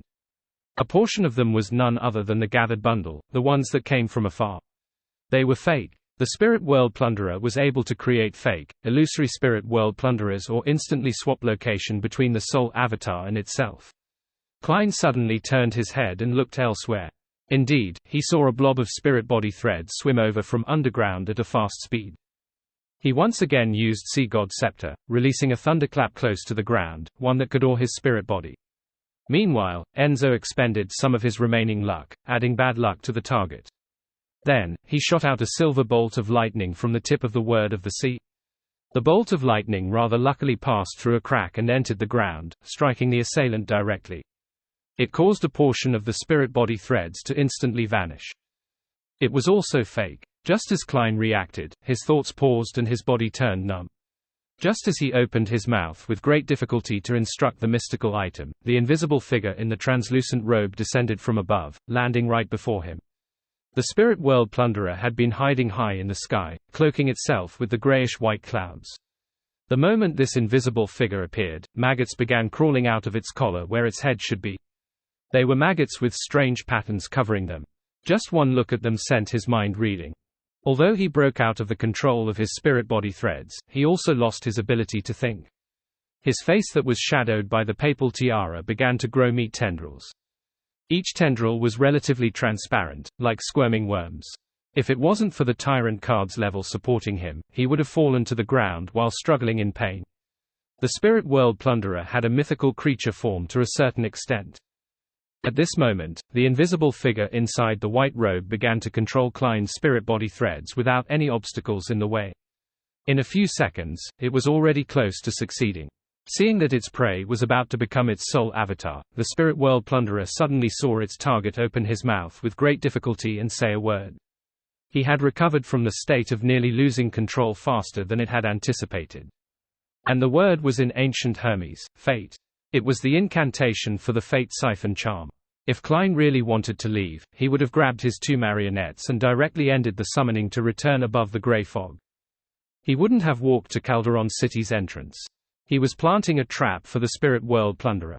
The reason why he could recover so quickly from the injuries dealt to him by a mythical creature form, and why he was able to chant the relevant word, was because he had experienced such situations too many times. Besides, although he wasn't sure what method his opponent was using, there was definitely a rather well-rounded way to deal with it, make his target unlucky. Just as Klein entered a sluggish state, his first reaction wasn't to make the mystical item sing, but to let Enzo expend all his luck, making the spirit world plunderer have enough bad luck. Fate. As the dragged out and abstruse ancient Hermes term resounded, the spots where the spirit world plunderer and Klein stood suddenly darkened. It wasn't very obvious, as though a cloud had drifted over in midair without stopping. But when this illusionary shadow dissipated, the invisible figure that was donning a translucent white robe stood frozen on the spot. The surface of its clothes showed signs of worms crawling across it. It was sluggish, slow, and in a dire state. Across it, Klein's eyes had their lucidity return. The meat tendrils on the shadowed face beneath the papal tiara vanished. It appeared as though it wasn't the spirit world plunderer who had controlled Klein's spirit body threads and nearly succeeded. Instead, it appeared as though Klein was the one who was controlling it and had nearly converted it into his marionette. The fate siphon charm switched one's fate. This was a high-level charm made using a worm of time. It could siphon off the target's subsequent fate, and in a short period of time, burden it with that of the target's, so as to complete an exchanging of fates. Therefore Klein and the spirit world plunderer's situations had switched. One went from death to survival, while the other went from victory to instant despair. After confirming that the spirit world plunderer was intelligent and extremely difficult to deal with, making it difficult to hunt it, Klein began putting on an act of retreating. He appeared rash as he deliberately walked into the spirit world plunderer's control, enticing its actions, ready to use the fate siphon charm at the critical moment. That way, what terrible acts the spirit world plunderer did to its enemy, the charm would then allow it to experience the same despair. Of course, if the fate siphon charm didn't have the expected effect, or if the spirit world plunderer's main soul didn't appear and had ended up using other means to control the situation, Klein still had his last trick up his sleeve to protect himself, directly end the summoning and return above the grey fog. He would sacrifice his 2 marionettes and a few mystical items in order to ensure his own safety. Without the time to marvel at how magical the fate siphon charm was, or how terrifying angels from the Marauder pathway were, Klein didn't hesitate to raise the sea god scepter high up before the swapping of fates ended. The dark blue papal robe flared up with the wind as the golden papal tiara emitted meshed blue and silver beams of light. At the tip of the white bone scepter, it shot out bolts of lightning that gathered into a ball before landing on the spirit world plunderer's body. A swath of silver color brightened up immediately, inundating the target, turning the surroundings white. Once, twice, thrice. Klein continuously triggered terrifying lightning balls, expending his spirituality without holding back. Finally, he heard a roar that seemed to stem from the depths of one's soul as he instinctively sensed that his target had collapsed and dissipated. Only then did Klein lower the sea god scepter and watch the silver lightning sizzle away. At that moment, his entire spirit body had turned rather illusory. Even with the tyrant's augmentation, it didn't seem real. As the lightning dispersed, the invisible figure in the white translucent robe appeared once again in Klein's sight. Flickering light emerged from within as the spirit world plunderer's body cracked, turning into countless illusory bubbles that disintegrated bit by bit. The tyrant had succeeded in the hunt. At this moment, deep within Calderon City, there was a sudden quake. It was as though a massive creature had awoken as a result of the spirit world plunderer's death, or that countless dangerous creatures were surging out. The indescribable feeling combined into a swath of illusory grayish-white and, like a tidal wave, rose up from the bottom. Other spirit world plunderers. No, it appears to be a more terrifying and horrible creature. A being that the spirit world plunderer attends to. Also, in Calderon City's core region, at the end of the deep pit, it's still as silent as ever. There's no sound at all, making it more horrifying. Klein pumped himself up as he diverted some attention in order to monitor the situation inside Calderon City as he anxiously waited for the spirit world plunderer's characteristic to appear to form an ingredient. He wasn't relishing in the delight of a successful hunt but was pacing about anxiously at the edge of the abyss. During this process, Klein got Enzo and Ludwell to stay close to him. He threw the sea god scepter to the former so as to escape the state of irascibility. He began considering how to deal with the subsequent development with a clear mind, as well as consider whether he had missed out on some other details. As the thoughts flashed in his mind, Klein suddenly recalled something. Back when he made the mystical items sing, Creeping Hunger had praised the true creator and had used his complete honorific name. Although the human skinned glove had used Hermes instead of ancient Hermes or other languages that could stir the powers of nature, the former was still usable when it came to sacrifices. This also meant that the true creator might have very well heard Creeping Hunger's praises and noticed the commotion here. Apart from the rising grayish-white tide and the terrifying creature deep down in the city, there are other dangers. Wait, I'm now a spirit body, equivalent to a wraith. I'm not in my normal state. Just as Klein's mind thought of something, his spiritual perception was triggered as he instinctively cast his gaze at the entrance to Calderon City. The lights there flickered as a figure entered. The figure was wearing a simple and ordinary linen robe with a head of silver hair. He was a handsome man with soft facial features. His eyes were gentle with some hints of coldness. It was as though he was observing the fates of everyone in the world like a spectator. Behind him, there were beams forming illusory layers of pure wings. They spread outwards, blocking the entire entrance. Ili Klein nearly hissed through the gaps in his teeth as a series of titles and names flashed across his mind. Ouroboros. Tail Devourer. Angel of Fate. King of Angels. He didn't have the luxury of time to consider the possibility of his previous thought. His body expanded as though it was incorporeal, enveloping his marionettes, Enzo and Ludwell, the yet-to-appear characteristic, and the spirit world plunderer's remnant bubbles within. At this moment, Ouroboros's silver eyes already had the distant figure in his sights. It was a figure wearing a papal tiara and a dark blue robe, exuding extreme oppression and tyranny. There was a grayish-white fog that had been blurred by the tyrant's aura. A river of flickering light appeared in his eyes, seeming to circle the tyrant figure and the periphery of Calderon City. Silently, the square houses and the pale white columns stood up again despite being destroyed by the lightning storm from before. The charred legs of the giant blacksmith once again possessed a body as he appeared inside the tomb, striking at the anvil. All of this returned to what it was like shortly after the tyrant stepped in. However, Klein in his pontiff attire had vanished. His two marionettes along with the remnant bubbles of the spirit world plunderer had vanished as well. The corresponding figure was unable to return as the rebooted scene shattered, turning back to the desolate state after the battle. Tail Devourer Ouroboros watched silently for a long while before making a move. The grayish-white swath that rose up from the depth of Calderon City slowly receded back down. Above the gray fog, Klein slumped in the high back chair of the fool in exhaustion. He wasn't even able to get Enzo and Ludwell to massage him. He had already thrown the sea god scepter back to the junk pile. The tyrant card had left his soul body and was placed facing down beside the Black Emperor card. The spirit world plunderer's bubbles were floating ahead, with the Beyonder characteristic constantly seeping out before combining with the points of light. After resting for a while, Klein saw grayish-white powder fall onto the mottled table surface. Following that was a transparent item that seemed weightless. The item was the size of a palm, formed by coiled maggots. It was almost shaped like a human, and its interior was filled with a colorless liquid. Bubbles often emerged, scattering black hints of light. Klein didn't dare to look at it carefully, as there was a more complicated structure in the weightless transparent object. They formed indescribable patterns and symbols that seemed to fuse knowledge, power, transformation, secrets, bizarreness, and madness within, making him no longer abstract. This made Klein feel very dizzy. His mind was even on the verge of breaking down, with his soul almost losing control. This is likely the true soul of the spirit world plunderer. I have the corresponding powder as well. There's about 70 grams, more than I needed. It's more than I expected. Klein nodded indiscernibly and stored the powder into a box. Together with the true soul body, he threw them on the junk pile and covered it with the gray fog. After completing this, he raised his hand to rub his temples and made a self-deprecating remark. If it wasn't for the sea god scepter, I probably would have had to leave Calderon City due to the assault of the spirit world plunderer. I would then wait until I had helpers and could make the most solid of hunting plans so as to control the stirrings of the area to not alarm the unknown entity at the core region. Sigh, I was rash the entire time. Although the outcome was fine, it really doesn't suit my character. It's also completely at odds with the seer pathways acting. In the future, I should try to avoid using the sea god scepter in the outside world. The spirit world plunderer has been successfully hunted. There's no need for me to get Miss Sharon's help.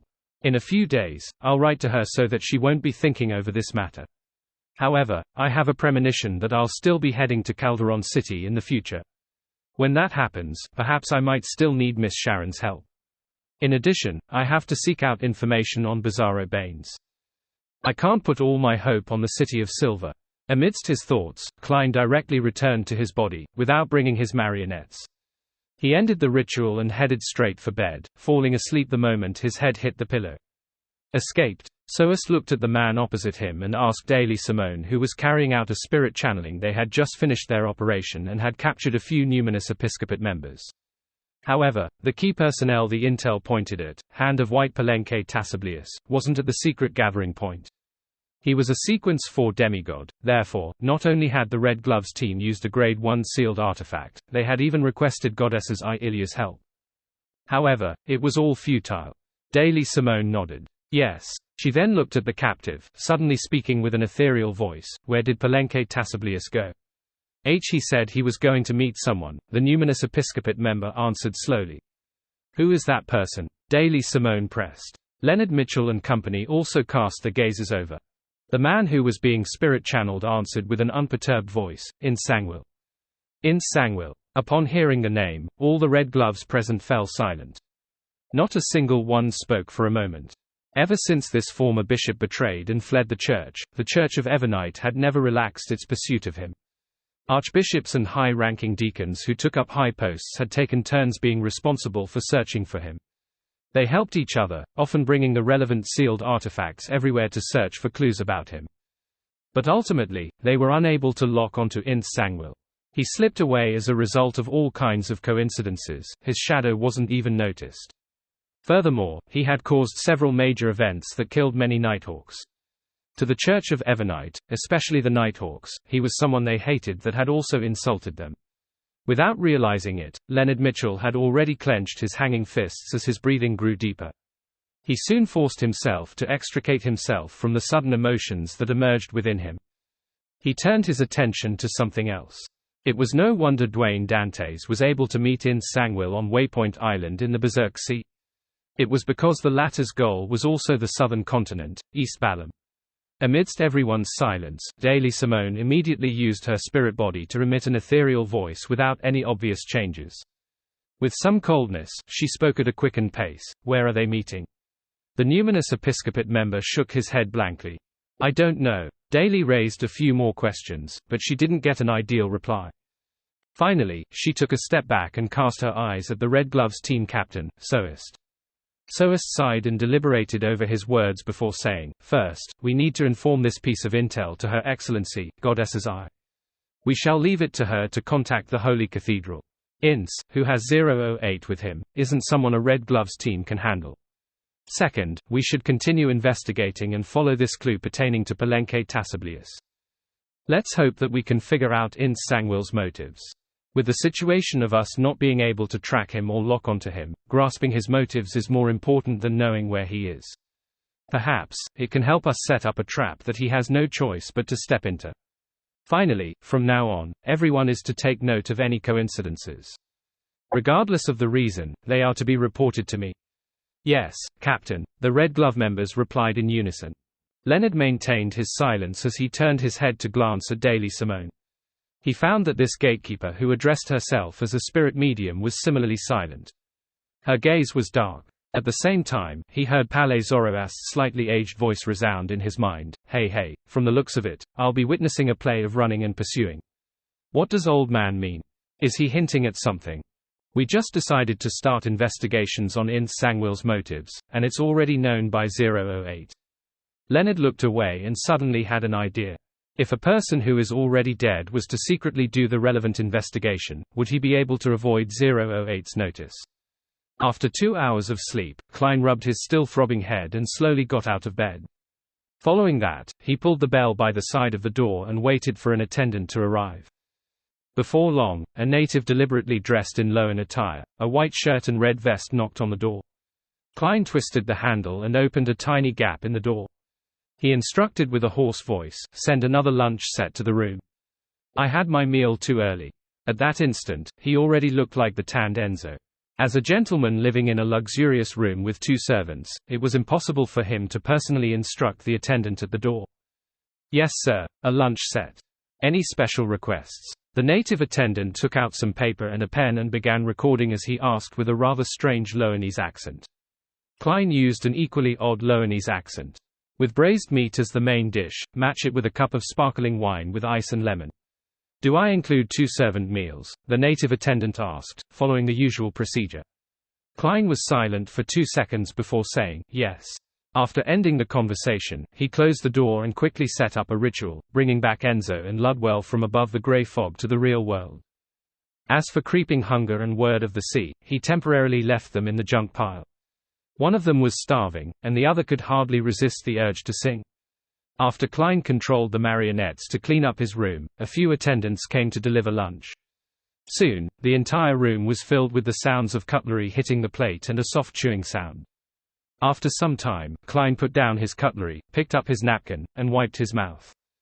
In satisfaction, he leaned backward and shook his head helplessly. If this continues, I'll really become fat. The two marionettes had already lost the ability to eat, but to conceal that fact, Klein had no choice but to add servant meals. With him unwilling to see food go to waste, he could only try to eat as much as he could. Thankfully, I'm a faceless. Klein covered his mouth as he burped before drinking the last bit of sparkling wine. Only at this moment did he feel like he had recovered. He now had the energy to consider the various details of his trip to Calderon City. The Marauder pathway is truly terrifying. Just a charm created from a worm of time is able to achieve such incredulous effects. As a king of angels, it's obvious how terrifying blasphemer Amon is. Even an avatar isn't easy to deal with. Thankfully, I didn't put on a brave front. I knew to mimic those with experience and directly fled to the southern continent. The true creator places a great importance on me. He directly got Tail Devourer Ouroboros to rush over. This does have a feeling of traveling across time. The angels on ancient murals are just walking out and standing before me. Thankfully, I was still able to directly end the summoning. Just as Klein thought of this, his expression sank as he discovered a serious problem. Ouroboros is a king of angels from the monster pathway. This also meant that he could directly see the uniqueness about him. He could see the grayish-white fog and see the illusory door formed of spherical lights and the transparent and translucent maggots that formed the spherical lights. What does this actually imply? The Angel of Fate who has survived since the Second Epoch should know something. And the true creator probably knows more. Could they be able to tell that I'm the master of the mysterious space above the gray fog? Regardless, the importance they place on me will rise. Klein clenched his right fist and put it to order all Rose Redemption might take. He felt lucky that, be it Rose Redemption or the Aurora Order, they had yet to lock onto any of the Fool's believers. However, during the chaotic battle outside Biome, when he was still active as Gehrman Sparrow, he had thrown out the Tinder Glove, which had been corrupted by the true creator, to attempt to attract a scent from the Aurora Order. This might very well have led to the crazy adventurer to enter the suspect list. From the clues extending outward from Gehrman Sparrow, there's Admiral of Stars, Vice Admiral Iceberg, Danitz, and Anderson. All of them will be investigated by the Aurora Order. I have to warn them. Klein slowly exhaled and stood up, prepared to head above the gray fog. From his point of view, the pursuit of Gehrman Sparrow by the military, Church of Storms, Rose School of Thought, and Numinous Episcopate were all different. The true creator's believers were rather crazy and had a king of angels, a leader who was good at prying into the secrets of fate, active in the real world. This way, it didn't matter if Katlia and company were at sea, making it difficult to be locked on. There was still the risk of them being found. Among them, Vice Admiral Iceberg Edwina and the Fog Sea's strongest hunter Anderson weren't people Klein was worried too much about. They knew little, nothing that pointed towards the core problem. Nothing much would happen aside from the need to consider whether the bunch of lunatics of the Aurora Order would employ extreme methods in the interrogation process. West Balam, Northern State. In the Cookower city ruled by May Sanchez. Danitz, who was chewing on roasted meat, paused suddenly. He heard Mr. Fool pass him the warning from Gehrman Sparrow. Be careful of the Numinous Episcopate. Be careful of the Aurora Order, especially the latter. Pay special attention. Also, warn Anderson Hood as well as Edwina Edwards. Be careful of the Numinous Episcopate. Be careful of the Aurora Order. How many has it been? The military, Church of Storms, Church of Evernite, Rose School of Thought. What did Gehrman Sparrow do? Why has he offended so many factions? Doggish T. Danitz's expression froze before grimacing. He had no idea that the strongest person of the 7 pirate admirals had changed. Opposite him, Anderson put down the knife he used to slice meat, pricked up his brows, and curiously asked, "Have you recalled something?" Danitz secretly took a deep breath and asked after some deliberation, "Have you heard of the Aurora Order?" He wasn't sure if Anderson knew. After all, the Aurora Order was a rather secretive organization in the beginning. Its reputation was later built up in the Loan Kingdom. Anderson chuckled. "I'm actually more surprised that you know of them. Did your captain tell you?" Without waiting for Danitz to answer, he combed his short hair with his finger and continued, "They believe that the Creator is omnipresent. Everything has godhood. They believe that life is nothing but a spiritual journey.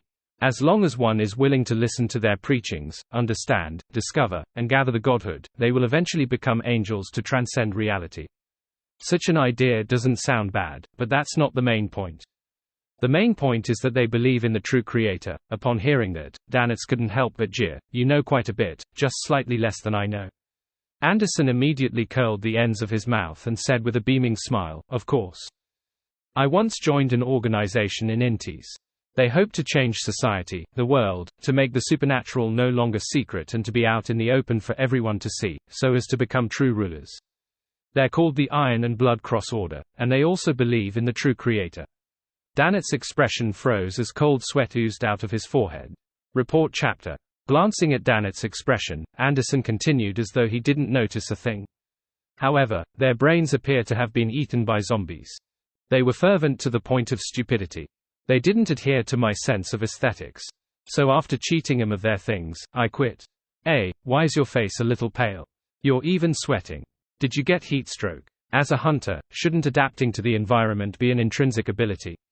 Danitz lifted his right hand and wiped his sweat.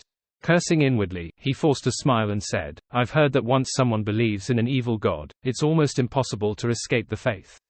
As he spoke, he raised his chin slightly, wearing a look as though he was musing over the circumstances of his future death. It didn't cross his mind that Gehrman Sparrow had just offended the Aurora Order and was being targeted by the true creator's believers. He also didn't make the connection that he was believing in a suspected evil god, the fool. Well said, Anderson replied with a smile that didn't have the slightest hint of gloom. It's not like I have any true faith. Back then, the incantations I said were lines I modified from the God of knowledge and wisdom. Since they don't really enjoy using their brains, no, they don't even have that. As long as you superficially appear devout, any random excuse can be used to fool them. Without waiting for Danitz to develop the discussion further, he asked, why are you suddenly asking about the Aurora Order? Danitz bit down on his roasted meat and slowly chewed and swallowed. After a deliberate pause of 20 to 30 seconds, he said, I just recalled something. For some reason, Gehrman Sparrow has been identified by the Aurora Order as a high-priority elimination target. Oh right, there's also the Numinous Episcopate. And both you and me are known to have relations with him. You want me to be careful against the Aurora Order and the Numinous Episcopate? Anderson nodded in enlightenment as he chuckled. You've recently mentioned something similar. Rose School of Thought, Church of Storms, low and military. Man, at times, I even feel that Gehrman Sparrow is more suited to being a hunter than me. Danitz could hardly retort as he nodded heavily in agreement. Anderson thought for a moment when he suddenly changed topics out of the blue. What do you plan on doing here in West Balam? Helping Gehrman Sparrow with something. Upon hearing this question, Danitz fell silent for a second. He put down the item in his hand and tidied his clothes in an unhurried manner. Investigate the faith of the different classes of West Balam. This was determined after his discussion with Vice Admiral Iceberg Edwina. In common parlance, it meant investigating the developments of the various secret organizations and factions in West Balam. Of course, this included some preliminary contact with the local ruling forces, and to figure out if they had any desire to purchase firearms.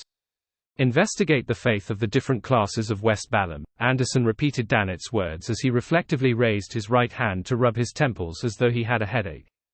After the end of the tarot gathering, and warning Admiral of Stars to take note of the Aurora Orders and Numinous Episcopates investigations, with the best choice being seeking the Moses Ascetic Order's help, Klein busily finished the three-party transaction between the world, the moon, and the sun. He received £5,000 in return. After dinner, he bit on an unlit disguised smoke pipe as he read the papers. Then, he saw Miss Messenger walk out of the void to deliver him a letter. Leonard's. Klein reached out to receive it and noticed that Rionette Tinnicker didn't stay at all. She had rapidly returned to the spirit world. This also made him determine that Leonard Mitchell had already paid the mailing fee, hence, he took out his other hand and unfolded the letter. Ince Sangwil has appeared in East Balam. He's suspected to have met with Palenque Tassiblius from the Numinous Episcopate's Artificial Death faction. Ince Sangwil. Klein ruminated over the name as he slowly leaned back into his reclining chair. In the letter, Leonard wished that he could do some investigations in secret to figure out Ince Sangwil's motives. But the problem is that 008 has the characteristic of, any mention of it will be known. Knowing of it also means being known by it. Besides, it's good at arranging coincidences, making people follow its directions without even realizing it. Under such circumstances, it's very difficult to avoid 008's notice while investigating in Sangwell. Not only is there no chance of success, it's also easy to expose myself. As Klein thought, he made Enzo walk behind him and begin massaging his shoulder. He read Leonard Mitchell's letter again, hoping to find more clues and incisive points for investigations from those few words. East Balham, Numinous Episcopate, artificial death, Palenque Taciblius. Why is Ince Sangwell looking for them for? Trying to find allies for the true mastermind behind the Great Smog of Backland, that royal family's faction. Artificial death. Artificial death. As Klein thought, he suddenly recalled that there was a matter that no one knew other than himself and Mr. Azek. The Evernite goddess had preliminarily gained control of the death pathway's uniqueness, in other words, artificial death. Presently, she was usurping, digesting, and wielding the corresponding authority. In other words, the Numinous Episcopate's artificial death faction's target of belief was, in a way, the Evernite goddess. After the authority was fully transferred and seized, they were bound to suffer a purge before slowly merging with the Church of Evernite. Or they might continue their work, making contact with the other Numinous Episcopate factions and other secret factions while unnoticeably cooperating with the Nighthawks. To Klein, this wasn't anything of importance. What was important was that in an ancient text he found before, it mentioned, to artificially create death, a number of Numinous Episcopate members had to pray to the uniqueness daily, as though it was a true deity. It was an attempt to slowly awaken its sentience and allow it to come to life. Of course, this was only one part of the overall plan which wasn't critical. Then, could it be possible that when Palenque Taciblius prayed to artificial death, he had mentioned Ince Sangwell's motives and had sought blessings? But he will probably never imagine that artificial death has already been controlled by the Evernite goddess. Although it hasn't become part of her manifestation, it has already lost its freedom. From this angle, directly setting up a ritual to pray to the goddess might allow one to obtain Ince Sangwell's motives. That's quite possible. The more Klein thought about it, the more certain he was that his seemingly ridiculous plan would succeed. And as for the reason why this could become a reality, it was because the enemy's leader was their spy. After getting Enzo to stop massaging him, Klein slowly got up and paced about, considering if he should make the attempt, and if so, how. Ince Sangwell is a traitor of the church. He's an insult to all Nighthawks. If there's a chance to wipe him out, the goddess should be very willing to see it happen. She wouldn't mind providing some help. But the goddess is now in a critical stage of seizing the artificial death's authority. She will not be able to provide answers for a long period of time, and she can only provide feedback to normal ritualistic magic. Besides, I also lack the corresponding materials. Also, I've been constantly warning myself to be on guard. I must not fully trust and rely on the goddess. On second thoughts, directly praying to her to obtain a revelation might not be too good. I hope to maintain a safe distance. Amidst his thoughts, Klein felt a little hesitant. He began letting his thoughts wander in a bid to find a more acceptable plan. Suddenly, he had a more ridiculous idea. Directly pray to artificial death. This actually posed no danger. This was because artificial death wasn't able to respond to prayers and rituals. If there was any feedback, it meant that it was essentially controlled by the Evernite goddess. On the other hand, Klein had the feather produced and left behind from the artificial death project. He also had Azek's copper whistle. He didn't need to spend too much time to gather the ingredients needed to set up a ritual for a revelation. In addition, there's a layer in between us. I'm not directly contacting the goddess. Perhaps, this might even help her further seize artificial death's authority. Klein consoled himself as he began busying himself. He first used the sacrificial and bestowment ritual. He brought back the 2 remaining feathers and some full moon essence oil, night vanilla powder, and other items which he had not used in a while to the real world. Then, he modified the sacrificial altar and completed the first part of the preparations. After all, he was essentially praying to the Evernite goddess. He couldn't be bothered to head out to buy ritualistic materials of the death domain. This was essentially the same as other normal ritualistic magic. With great familiarity, Klein lit the candles, dripped some essential oils, and drew the symbols for human and concealment on an artificial goatskin. Then, in the thin fog that spread, he pressed Azek's copper whistle over it. Immediately after that, he placed the white feather stained with pale yellow oil stains inside the silver bowl that had burning herbal powder. He then watched it curl without any signs of it turning black. After exhaling silently, Klein took a step back and chanted in Hermes, "You are the essence of death, you are the Lord of the dead, you are the final home to all living beings. I pray for your help, I pray for you to tell me the motives for Ins Sangwill's contact with the numinous episcopate." Just as he said those words, the three candlelight burgeoned as though they brightened significantly but were tainted with a dark green. The surroundings turned cold and creepy. Klein closed his eyes and entered cogitation for 30 seconds, feeling uneasy. He walked in front of the altar, picked up the full moon essence oil and dripped one drop onto each of the three candles. After doing this, he took away Azek's copper whistle, grabbed the artificial goatskin, and moved it close to the candlelight representing himself. When it ignited, he threw it into the silver bowl. With a whoosh, the white feather, which didn't show any signs of damage, soared with pale white flames, covering the entire silver bowl and obstructing Klein's vision.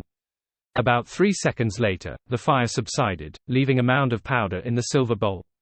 The powder moved without the help of any wind, forming one word after another: possessed by an evil spirit. Requires exorcism. Ellipsis. The goddess really replied. Upon seeing the words formed by the powder, Klein's first reaction had nothing to do with the content. Instead, he was shocked that this seemingly ridiculous thing had happened.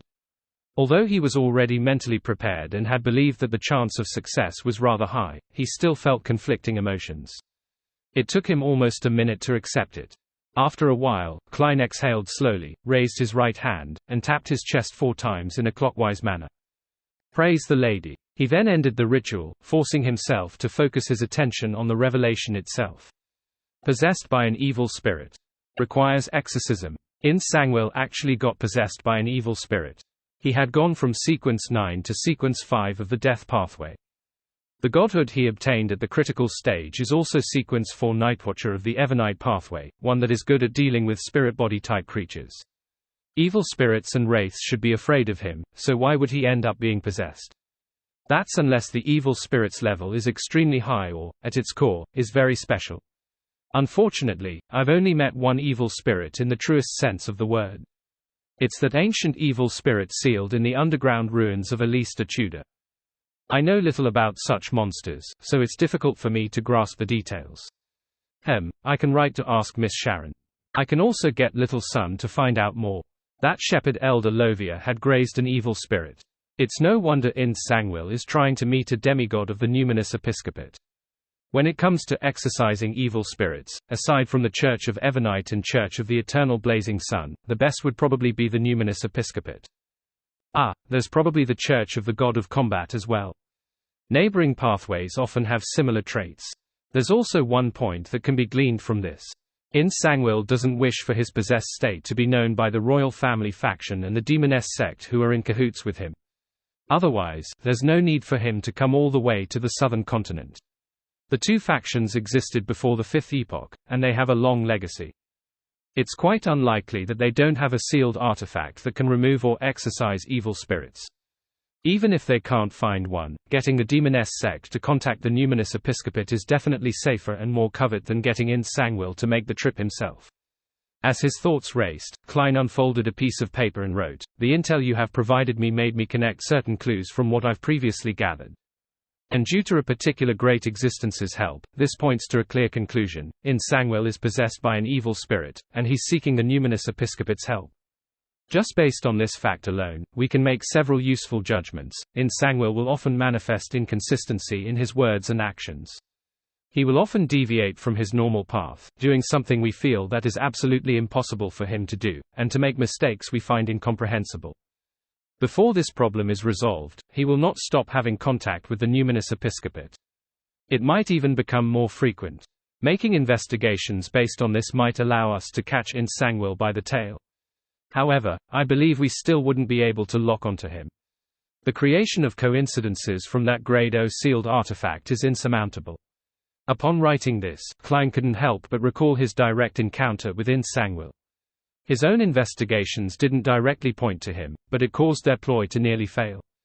Hence, Ins Sangwill personally took action, sending a meteor falling from the sky in an attempt to kill Sherlock Moriarty so as to obliterate any clues.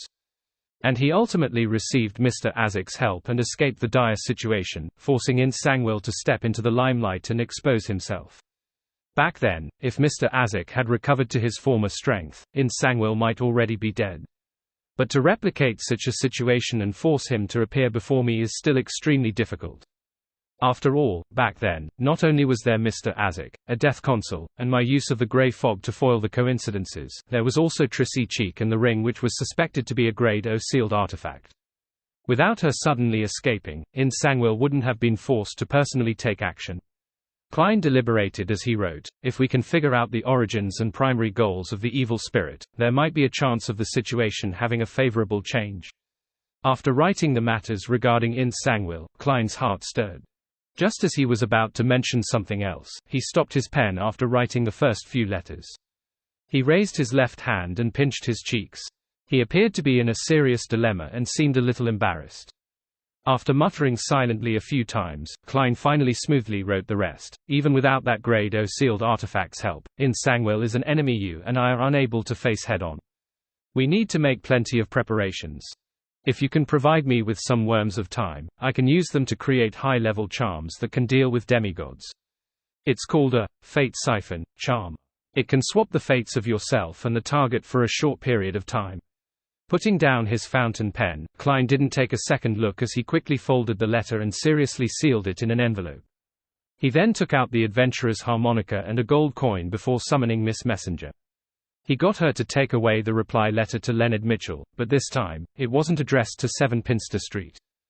Instead, it was directly sent to Leonard's present address.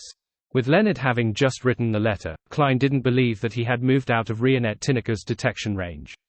After doing all of this, Klein heaved a sigh of relief as he shook his head slightly. Requesting the help of others is really a difficult task.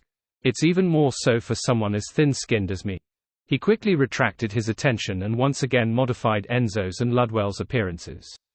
After all, they had been seen by Angel of Fate Ouroboros during their exploration of Calderon City. During this process, Klein suddenly had an idea. He planned on sending them above the grey fog and using the Spirit World Plunderer's true soul body for a disguise. The Spirit World Plunderer could make its soul avatars take the form of its true soul body, and it could also get them to disguise themselves as other Spirit World creatures. The Beyonder ingredient it left behind must have had such abilities. However, it would be difficult to use it with the poor effects and the huge negative side effects. However, this wasn't a problem for Klein, who possessed the mysterious space above the grey fog. After all, he didn't plan on using the Beyonder ingredient for actual combat. Doing some changes to his marionette didn't require too many smooth operations and great effects. Furthermore, this could be slowly adjusted. As for the negative effects that came from the godhood, it wasn't something to consider. Who wasn't obedient when left in the junk pile? After a series of tasks, Klein sat at the high back chair of the Fool. In his hand was the palm-sized Spirit World Plunderer's true soul body. Without looking down to look at it in detail, he extended his spirituality bit by bit into it. There wasn't much changes to the scene before him. It was still the illusory and dense black spirit body threads. However, when he tried controlling him, he discovered that not only could he control the marionette spirit body threads, but he could also let his spirit body threads extend out and penetrate into their bodies. When both sides established such a two-way connection, Klein suddenly felt that he and his marionette was one. All his Beyonder powers could be enacted on the other party through the spirit body threads, including his trick for changing his appearance and body. Amidst a slow and difficult process, Klein felt rather groggy as he felt his emotions turned into a mess. He began showing signs of losing control. This was an inevitable outcome from having his spirituality make direct contact with godhood. He hurriedly diverted some attention to stir some of the powers of the mysterious space above the grey fog, and he restored his condition back to its normal state. After enduring the torment, Klein finished his attempt. Enzo had transformed into a southern continent native that looked like he came from a plantation. Ludwell had a mixed blood feel to him. His ghastly face was no longer more bone than flesh. Instead, there was a plumpness to it. As for the silver mask that had the effect of placating the soul, there was no way of removing it for the time being. All Klein could do was let it stick to Ludwell's chest. This still had a certain level of effect, but it was inferior to wearing it on his face. It could barely maintain the status quo. Unfortunately, there's no way to change this mask into other types of accessories. Otherwise, it would save me quite a bit of trouble. As Klein rushed to throw the spirit world plunderer's true soul body back onto the junk pile, he rubbed his temples and allowed his thoughts to wander. Right, I still have a soul assurer beyond a characteristic here that can be made into a mystical item to replace that mask. No, I've always planned on returning it to the church. I'll mail it to him when Leonard replies. After the discomfort slowly subsided, Klein took out his golden pocket watch and opened it to check the time. Following that, he summoned a paper figurine and stirred some of the powers of the mysterious space above the gray fog. He then threw both into a specially labeled point of light. It was the point of light representing the fool's only believer at present, Danitz. From Klein's point of view, Admiral of Stars Katlia had the Moses ascetic order backing her. Vice Admiral Iceberg Edwina was from the Church of Knowledge and Wisdom. Anderson Hood didn't know much about Gehrman Sparrow, and being good at identifying the situation he was in, he wasn't one to put on a brave front. Therefore, when the Aurora Order did an investigation, it was unlikely that they would be in grave danger. Danitz was the only exception. With him in West Balam and not able to return to the Golden Dream anytime soon, his lacking strength, and him often wearing the boxing glove that made him act rashly, it was truly worrisome.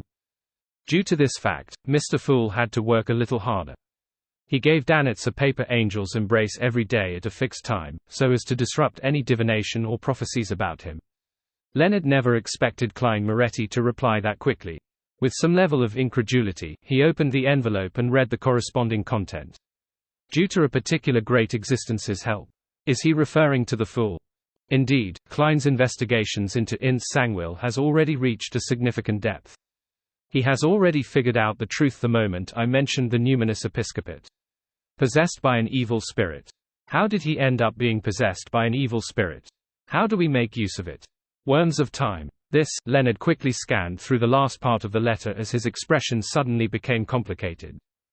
In his mind, Palais Zoroast maintained his silence without saying a word. After a while, Leonard cleared his throat and wore a smile without realizing it. He said with a suppressed voice, "Old man, Klein's. This suggestion seems pretty good. It's very, very viable. The effects should be quite substantial. Why don't you consider it? Didn't you mention that you would do your best to help me exact revenge? Haha, I thought Worms of Time could only be used for avatars and act as support." He subconsciously droned on while Palais Zoroast remained silent the entire time. Only after a while did he sigh lightly and say, "I can only give you a maximum of 2 Worms of Time." Without waiting for Leonard to say a word, he added, "To exact revenge on a demigod who wields a Grade O sealed artifact, the most important thing is still your own level and strength. Otherwise, you won't have a chance of using it even if you have a high-level charm." Leonard wiped away his smile and nodded seriously. "I'll do my best digesting my potion. If you finish digesting it and fail to accumulate enough contribution points, I'll help you seek out the Beyonder ingredients needed for Spirit Warlock." As for only having 2 Worms of Time, he wasn't disappointed at all. It was already a bonus. Just getting 1 was a great boon. Having 2 meant that he and Klein could split it, each of them having 1 Fate Siphon charm. After expressing his attitude, he asked in puzzlement, "Old man, do you think Klein has already used the previous Worm of Time as a charm?" He remembered very clearly that, back when they were figuring out who Emlyn White was supporting, Old Man had parasitized Tinder with a Worm of Time. Later, it lost contact and failed to be of any use. Now, on retrospection, just Emlyn White's and Sherlock Moriarty's close relationship made it easy for him to figure out the truth. The Worm of Time had been eliminated by the upper echelons of the secret organization or even the Fool himself. Furthermore, there was a high chance that it had been bestowed to Klein. Otherwise, his former colleague wouldn't have known of the existence of the Worm of Time. Palais Zoroast immediately scoffed. If he hasn't already used it and seen its effects, why would he raise the issue and ask for more? Alright. I need to separate the Worms of Time. This will make me fall asleep for at least 2 weeks. If you have any questions, find someone to answer them by yourself. With that said, not giving Leonard a chance to raise further questions, he scattered his spirituality and created a blob of light that hung high inside Leonard's mind as though he didn't wish to speak. Leonard's instinctive response was to chuckle dryly. He focused his attention back onto the letter from Klein Moretti as he carefully read it again. Possessed by an evil spirit. The origins and primary goals of the evil spirit. I don't know much about evil spirits. Nothing comes to mind. After a few minutes of thought, Leonard took out a matchbox and burned the letter. Then, he left the room which the local Nighthawks had assigned him at the last minute. He came to a room diagonally opposite his and knocked on the door. Before long, Daly, who hadn't removed her blue eyeshadow and blush, opened the door and pricked up her eyebrows. When did a sleepless have the courage to knock on a lady's door at a time highly associated with a bed? Ahem. I have some questions I'd like to consult you about. Leonard obviously didn't dare respond to Daly's comment as he immediately expressed the reason why he was here. Daly sized him up and chuckled. I'm not responsible for counseling minors. As she spoke, she made way and allowed Leonard to enter her room. Without daring to let his eyes wander, he casually pulled a round stool to sit on. He then went straight to the point. Ma'am, I'd like to know more about evil spirits. You're a sequence 5 of the death pathway. You have higher clearance than me. You should know quite a lot. Why are you asking me this? Daly propped herself with her hands on the edge of the table behind her. Without waiting for him to reply, she continued, most evil spirits are the result of dead high-sequence beyonders. A small number of them are wraiths who break through various restrictions via using various opportunities. The first situation is more common. After high-sequence beyonders consume a potion to obtain godhood, their soul body would have experienced a mutation. It would be a mutation at their core. This allows their soul body to remain even in death or when their powers are dispersed. There will be a certain level of divinity to it, making them rather terrifying. The second situation isn't different on a fundamental level. Normally speaking, evil spirits will weaken with the passage of time until they completely dissipate. However, they can also assimilate into the region where they were born, making the spirit world and even the underworld fuse with it. They then extract power from this to maintain their existence. Therefore, many evil spirits have their own territory and active range. It's not that they do not wish to leave, but they can't. The only exception is when they accumulate sufficient power, allowing their existence to experience a fundamental change. Leonard habitually crossed his right leg over his left and pressed in thought. Can evil spirits leave their territory by possessing a person? Yes, but ordinary humans and most beyonders are unable to withstand the extraction effect the evil spirits have on their bodies. They will quickly lose their spirituality and body temperature and be unable to last long. As Daly spoke, she raised her hand to point at herself. The best method is to rely on beyonders of the death pathway. Of course, it has to be at least a sequence 5, because from Gatekeeper, we will have our own dead spirit prison in our bodies. It can be called a miniature underworld. It can provide an evil spirit with an adequate environment for their existence. Once you become a spirit warlock, you will also have similar powers. However, it will be more about sealing and sleeping than an internal underworld. Hey, those natural spirits and wraiths are truly troublesome when they come in and out. In Sangwill's sequence 5 is Gatekeeper. It's no wonder that the evil spirit can possess him for long periods of time. Or could it be that he failed at an attempt to enslave an evil spirit? Leonard's thoughts opened up as he immediately made connections. He deliberated for a few seconds before asking, what sort of needs does an evil spirit have? Needs: singing, dancing, poetry, men, women, the sea of stars. Daly returned with a question, amused. Leonard realized that his usage of words was problematic as he awkwardly ruffled his hair. I mean, what desires will an evil spirit have? That depends on what it desired while it was alive. Typically speaking, the remnant spirit will inherit the original obsessions, without being able to balance it rationally. If it were you, that evil spirit might attempt to write poems, imprison a group of spectators, and seek acknowledgement. Or it will do things in an ostentatious manner like the protagonist of a play, Daly joked. However, regardless of what it was while it was alive, as long as one becomes an evil spirit, they commonly desire two things. What are they? Leonard turned attentive. Daly shot a glance at him and said, first, it's to feed on the souls of living creatures. This can pleasure them, an innate pleasure that stems from the need to maintain their existence. In addition, a large number of souls will allow them to escape the restrictions of their territory and active range. It will replace the power provided by the spirit world and underworld. Second, it's to seek out beyonder ingredients from their pathway while they were alive. Through this, they could create another foundation. At a certain stage, the evil spirit would no longer need to draw on the powers of the spirit world and underworld. They would no longer be restricted by their territories or active range. In a sense, they would have transformed into a special spirit world creature. Leonard seemed to realize something as he thought. This also means that evil spirits can consume sequence potions.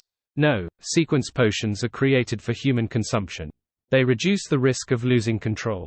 To many supernatural creatures, there's no need to do so. They can directly consume the ingredient raw. It's especially so for evil spirits. Their obsession, cruelty, ferociousness, and penchant for souls make them half crazy to begin with. There's no need to regulate it from other sources. Furthermore, they are spirit bodies, so the method of consumption is direct accommodation and slow digestion. Daly corrected Leonard's point.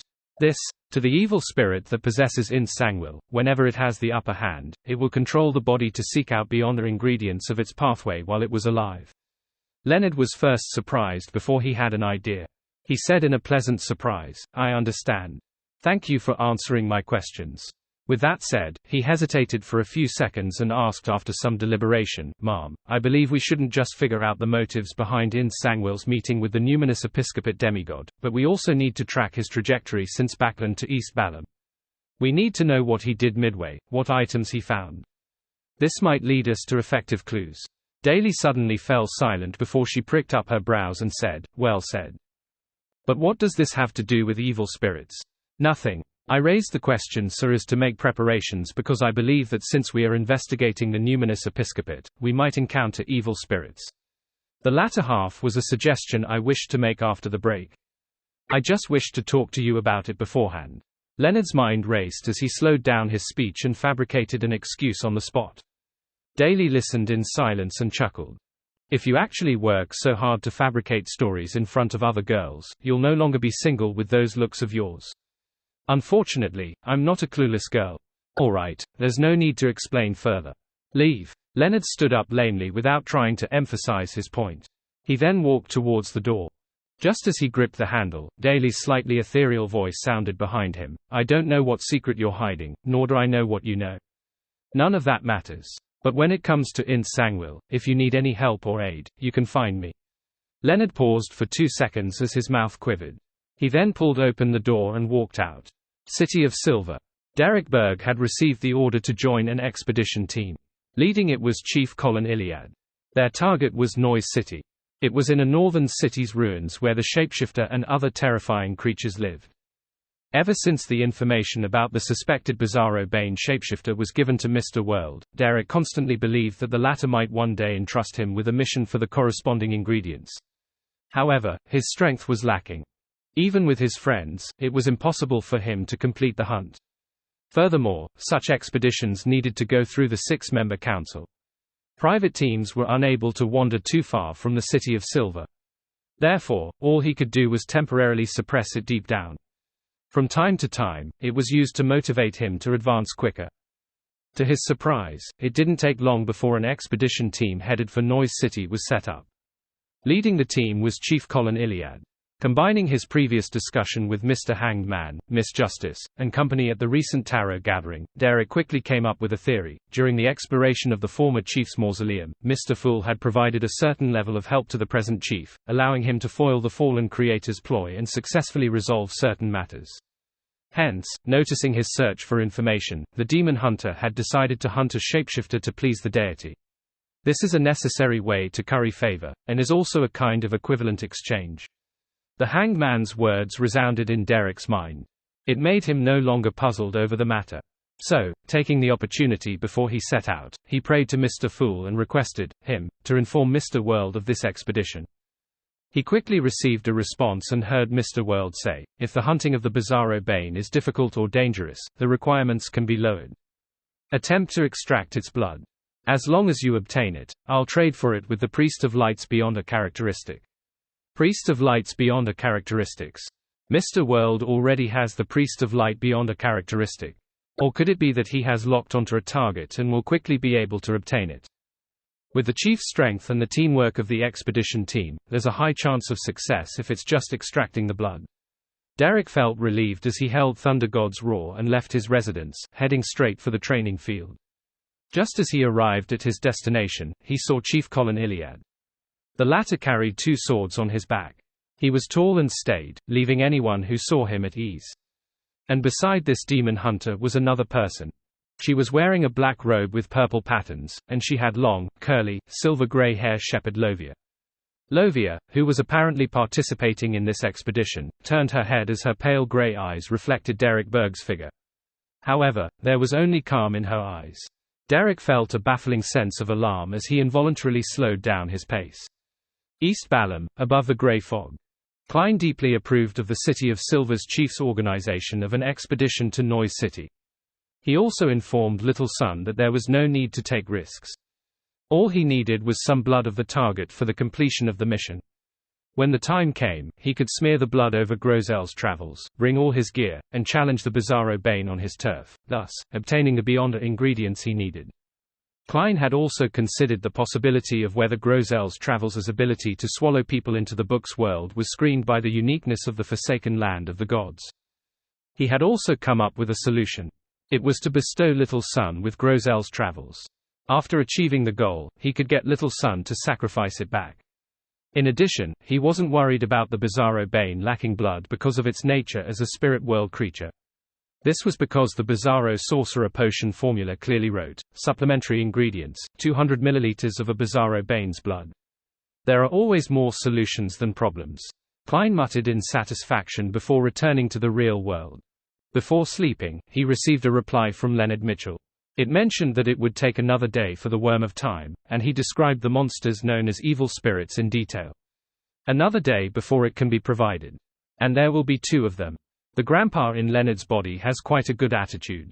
Unable to leave the territory, limited in activity range. Their common trait is to devour the souls of living creatures and to desire Beyonder ingredients from their pathway from when they were still alive. This also means that the evil spirit will seek out the corresponding ingredients and Beyonder characteristics when it wields control over Ince Sangwill's body. This is indeed a direction for investigation. Klein held the letter as he read and thought.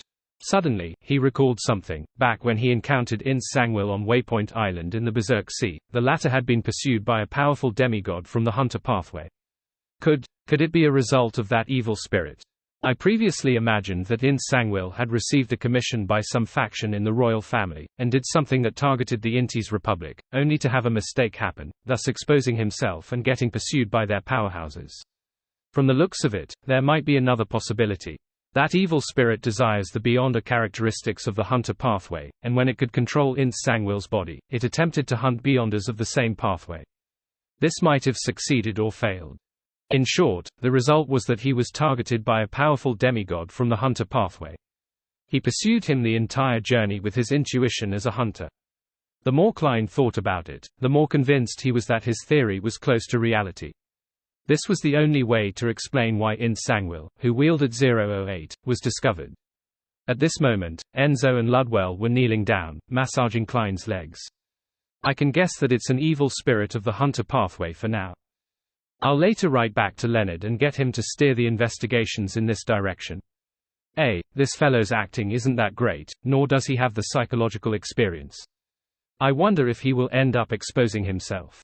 Perhaps, he will explain it away with some non-existent informant. Hunter pathway evil spirit. Hunter pathway evil spirit. Klein's eyes suddenly widened as he suddenly sat up, leaving his 2 marionettes at a loss.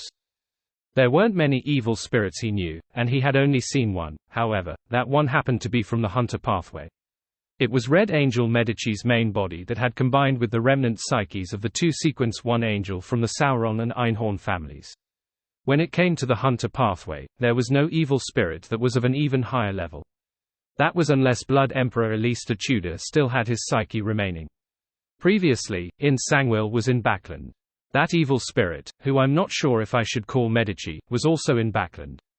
Later, that evil spirit escaped the seal, and its whereabouts are unknown. As for Ince Sangwill, he suffered from the possession of an evil spirit. Both sides are evil spirits from the Hunter pathway. Could the one possessing Ince Sangwill be the Red Angel evil spirit? Klein frowned bit by bit, almost finding his theory unbelievable. However, he found it very possible. As his thoughts raced, he found another indirect piece of evidence. The unique trait of 008 is that once you know it, it will also know you. And as a king of angels who survived from the Second Epoch, Red Angel Medici probably knows all kinds of details about 008. In other words, as long as the evil spirit attempted to recall anything related to 008, 008 would know of it and establish a connection. Right, there was that sentence, pleasure working with you, no way. But the problem lies in the fact that I previously suspected that evil spirit to have one sequence, one characteristic. There's no need for it to seek any more of it. Could it be that it hasn't digested it? Klein rubbed his temples as his head ached. He stood up, entered his bathroom, and took 4 steps counterclockwise and headed above the grey fog. Just as he sat down, he conjured a pen and paper and wrote the following divination statement: the one possessing Ynth Sangwyl is the evil spirit back in the underground ruins of Elis Tudor. He scrutinized each word for a few seconds before taking off the topaz pendant on his left wrist and planned to use spirit dowsing for the divination. This time, the scene he saw when he opened his eyes was, the topaz pendant stood still. This meant that the divination had failed. The level is too high and there's 008. Right, that evil spirit also carried the red priest card that has anti-divination and anti-prophecy properties. It's no wonder I failed with the 3 combined. This is also an indirect confirmation. Klein analyzed the reason and considered what other ways he could make a verification. He tapped his finger on the edge of the long bronze table and silently muttered to himself, apart from getting Leonard to lead the Red Gloves to do an investigation, I should do something as well. Assuming that the one possessing Ynth Sangwyl is really the Red Angel evil spirit, where will it seek out Beyonder ingredients from the Hunter pathway when it gains control of the body? Intis's capital, Trier. Thazak capital, Saint Milam. Or would it solely rely on the card of blasphemy's activation and seal in order to use the law of Beyonder characteristic convergence to attract Beyonders to fly to it like moths flying to a fire? Wait, it mentioned before that the descendants of the Medici family are in Bansi Harbor. Although it has already been destroyed, there might still be something buried there. Also, the evil spirit with the 3 angels remnant spirit has very potent provocative traits. This matches Leonard's description of evil spirits in the letter. It might have deliberately left something in Bansi. With this in mind, Klein immediately conjured the World Gehrman Sparrows figure and requested the Hanged Man to head to Bansi once more to do a more thorough investigation. After doing that, Klein began contemplating. Once he confirmed that Ynth Sangwyl had the Red Angel evil spirit in him, he wondered if he could use the law of Beyonder characteristic convergence as a starting point, enticing Ynth Sangwyl into the trap he set up using the corresponding ingredients. Hunter pathway. Hunter pathway. Amidst his thoughts, Klein suddenly recalled 2 hunters who were loitering in West Balam. He frowned slightly and began analyzing. Although East Balam and West Balam are vast territories, and the distance between the city that Ynth Sangwyl made his last appearance and the northern state is very great, he will probably take nearly half a month to travel, even as a demigod since he doesn't have teleport. In theory, Danitz and Anderson will not suddenly encounter the Red Angel evil spirit because of the law of convergence. Also, their sequences are too low, but I can't be too sure. West Balam, northern state, Kukawa city. Danitz shot a glance at Anderson and blurted out, I'm going to do some investigations. Why are you following me? Logically speaking, shouldn't you head back to the Fog Sea at Behrens Harbor? Anderson, who was enjoying a piece of cream cassava bread, looked up at Danitz. Seemingly in thought, he said, I'm not sure why, but I don't wish to leave West Balam. Ha. Since I'm here, as a treasure hunter, how can I return empty-handed? In the extensive forests, there are all sorts of abandoned temples that have gold, jewelry, antiques, and maybe mystical items. All of them are waiting for me to rescue them. Danitz tipped his chin and guzzled down the remaining guada. This was a beverage made from a fruit native to West Balam. It was orange-yellow in color with a sweetness amidst its sourness. It was good at quenching thirst and relieving heat. It also had some caffeine that allowed people to combat fatigue and stay awake. Putting down the cup and picking up his napkin to wipe his mouth, Danitz scoffed. I keep feeling as though you're up to something. I also hope that's the case, Anderson said with an unconcerned smile. He matched breakfast with coffee. In East and West Balam, there were many excellent coffee-bearing lands. They were just slightly less famous than Finapotter's Highlander coffee, the Southern Continent's Highlander coffee, and the Star Highlands and the nearby Paz Valley's Fermo coffee. Without waiting for Danitz's reply, Anderson said with a smile, Actually, isn't this good? I'm providing you with free protection, and you're my interpreter. Everyone benefits out of this arrangement. Recalling that he was only a Sequence 7 and was wanted by all kinds of factions, Danitz had a baffling feeling that Anderson's words made sense. He coughed slightly and said, But there will be certain times when I'll get you to stay away. If you say, please, then there's no problem, Anderson said in a relaxed manner. Danitz immediately hooded himself and walked towards the hotel's exit in preparation to begin today's investigations. Midway, he suddenly said, "Have you had such an experience? Often dreaming of an angel's descent, wrapping you in its layered wings?" "No, it's not only a dream. I occasionally will have the same hallucination even when I'm awake." Anderson glanced at the boxing glove Danitz was wearing. After pondering for a few seconds, he said with a smile, "Are you a believer of some secret existence? Or have you made contact with some ancient item?" Danitz's expression froze as he forced a smile. "If it were as simple as you said, I would have long guessed the reason." As he spoke, he brushed shoulders with the three men who came in before walking out. Anderson habitually sized up the passersby to confirm his surroundings. Therefore, he glanced at the three men and realized that they were a master and two servants. The master was tall and his skin was brown. He had soft facial features, as though he had parents from Balaam and Loan. He wore attire in the style of the northern continent: silk top hat, black formal suit, and a gold inlaid cane. The two servants were standard locals that seemed to come from plantations. They were helping their master hold his cane and leather suitcase. One of them was a mixed blood with a fleshy face and baggy clothes. On his waist was a rapier, as though he was also playing the role of a bodyguard. Unconcerned, Anderson retracted his gaze and followed Danitz onto the street. He pointed at the different styled coffins that were horse-drawn or manually lifted with piqued interest. "Want to try one of those? It's very interesting. Once you get used to it, you will realize that death isn't something to be afraid of. Perhaps you might be able to open the lid at some point in time and stand up again." Danitz looked at the strange transportation tool through the corner of his eyes as he didn't hesitate to shake his head. "As a pirate, I more or less believe in the Lord of Storms. Certain things are taboo, and one of them is to stay away from coffins. I'm different. I don't have any taboos." Anderson casually took out a few Delexi and bought a few sets of newspapers from the paperboy on the street. It had to be said that when it came to paperboys, the various cities in the southern continent weren't inferior to the northern continent. After all, manual labor was cheaper, and there were many children who needed to supplement their family's income. As Danitz walked to the end of the street in search of a carriage meant for foreigners, he took a copy of the newspapers from Anderson and quickly browsed through it. Suddenly, he noticed a piece of news: infamous pirate who calls himself Admiral Hell, Ludwell, has been killed by the crazy adventurer, Gairman Sparrow. His Black Tulip and entire crew has been taken over by Morella, who claims to be Death's envoy. Danitz's mouth turned slightly agape, and he was hardly able to close it. He finally understood why Gairman Sparrow wanted him to be careful of the numinous episcopate. This lunatic had actually killed the strongest of the 7 pirate admirals, Ludwell. About 10 seconds later, Danitz handed the newspapers to Anderson with a dazed expression. "Take a look at this." Anderson received the newspaper with a smile and quickly scanned through it. After a brief silence, he whistled and chuckled. "That fellow likely has a new nickname, Pirate Admiral Nemesis." Danitz didn't dare to nod as he poignantly said, "Back when I first met him, although I already found him terrifying, I never expected him to be this terrifying." At this moment, he recalled his early attempts of recruiting Gairman Sparrow as a sailor of the Golden Dream. And while they left the hotel, Klein had already taken up residence in a luxurious room. He was standing by the window, watching the two hunters who were being flippant while walking. Rubbing the cufflink on his sleeves, he unfolded the letter and wrote, "I suspect that the evil spirit that possesses Inth Sangwil is from the Hunter pathway. You can carry out more investigations in this regard. Along with this letter is a soul assurer's beyond a characteristic.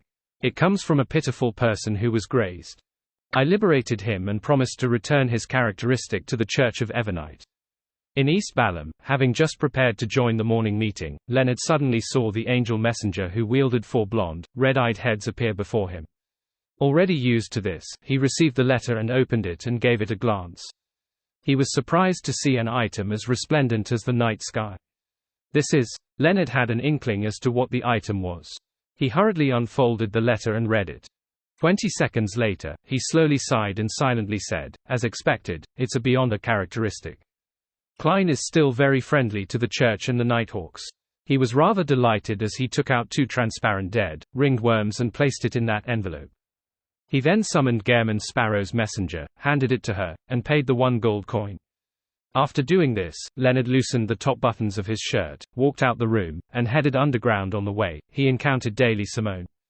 Still dressed as a spirit medium, Daly looked forward and asked very normally, "Any new clues?" It's suspected to be an evil spirit of the Hunter pathway. Leonard fell silent for 2 seconds before he decided against concealing the matter. Daly nodded indiscernibly and said after some thought, then it might have the instinct of being provocative. It will proactively leave clues for us. Of course, this might also contain some level of misdirection to it. Knock, knock, knock. Someone knocked at the captain's cabin of the Blue Avenger. Come on in. Alger put down the brass sextant in his hand and said in a deep voice. A sailor opened the door and looked back. With the urging of his companions, he hesitantly entered the room and struck his left breast with his right fist and bowed. Holy Lord of Storms. After Alger did the same response, he forced a smile and said, Captain, many pirates and sailors from merchant ships have been recently saying that they found valuable items in the ruins of Bansi Harbor. There was even gold. We don't have any particularly important missions recently, so everyone is wondering if we should make another trip to Bansi. Such a bustling harbor, even if it has been searched numerous times, it should still have plenty of things left. Alger listened with a deadpan expression. After a few seconds of thought, he said, I can understand your feelings. Let's do this. Let's head in the direction of Bansi Harbor, but do not set a destination. If nothing happens midway, we will stay there for a day. Aye, Captain. The sailor excitedly clenched his right fist and struck his left breast again. May the storm be with you. May the storm be with you. Alger watched as his subordinate left and closed the door. Then, as though nothing had happened, he poured himself a cup of Lanty Proof without any joy or anger as he sipped it slowly. Whatever that had just happened was within his expectations. This was because the news of finding items of value in Bansi Harbor's ruins was something he had spread while disguised. As a captain of the Church of Storms, he was constantly monitored by his sailors. Having been to Bansi once, mentioning it again made it suspicious. Therefore, Alger decided on getting the crew to make the request themselves. That way, even if they discovered anything or encountered something at Bansi Harbor, no one would suspect him, the captain. To the sailors, especially sailors who had just spent all their money in Byam, any news or rumors with sufficient allure would stir their hearts the most. Alger knew this very well. In addition, the Blue Avenger had stayed in Byam for too long. If he hadn't set sail, it would also be suspicious. As for monitoring Artisan Sea Elf, it was naturally left to the Hermit Catleer. Due to the investigations of the Aurora Order, this pirate admiral and the Future had recently been hanging around the Rorstad archipelago. It was said to be an important base of the Moses Ascetic Order. After drinking the liquor, Alger put down his cup and looked out at the undulating waves and silently said a word, Bansi. Considering how it was late June, and Will-Septon's birthday was still unclear, Klein did some reorganization before heading above the grey fog to bring the radio transceiver back to the real world. He also warned himself that he could only ask a maximum of 2 questions. In the room that suddenly turned gloomy and cold, the unmanned transceiver began producing clicking voices. Amidst the clacking sounds, a white piece of illusory paper spewed out from the radio transceiver. On it were words composed of Loanese, exalted great master, your puny, loyal, and humble servant, Rhodes, is here to answer your summoning. Did you know? Dr. Aaron Ceres's child was born the night before the last. Thankfully I contacted the magic mirror in time. Klein nodded slightly and said, now I know. Amidst clacking sounds, more of the illusory white paper spewed out. Based on the principle of reciprocity, it's your turn to ask a question. Klein had originally wanted to ask about matters regarding Ins Sangwil, 008 and the Red Angel evil spirit, but considering how he had failed divining it above the grey fog, it was almost certain that Rhodes was unable to see it. At best, it could provide him more detailed information regarding 008, but this way, without the grey fog screening, it would be equivalent to him knowing of 008, and it would result in it knowing him. It didn't benefit him when it came to hiding behind the scenes to direct a play. After thinking for 2 seconds, he asked, what means are there to speed up the digestion of potions? Do a better job acting. On the illusory white paper, black words were produced. Upon seeing the magic mirror's reply, Klein first fell silent before he slowly exhaled. For the present him, Ins Sangwil's appearance was too early. He still needed about 2 months to completely digest the marionettist potion. When that happened, and with him already gathering the ingredients, he could orchestrate an assassination of the demigod, Ins Sangwil, placing the sequence advancement with his wish together. Then there was no need for him to consider any room for retreat. However, Ins Sangwil wouldn't appear until he was done preparing everything. He wouldn't follow the steps that Klein had in mind. Based on Klein's earliest ideas, it was to first gather information, figure out where Ince Sangwyl was, and wait until it was late August or early September before confirming the plan based on the situation. If not for the possession of the evil spirit, Ince Sangwyl wouldn't have exposed himself. If he didn't use Ince Sangwyl's current condition, it was very possible that he couldn't find the latter again once he exorcised the evil spirit. Coincidences would stand in his way when it came to meeting him. Furthermore, if that were really the Red Angel evil spirit, Klein was also worried that Ince Sangwyl might have already died by the time he and Leonard started exacting revenge.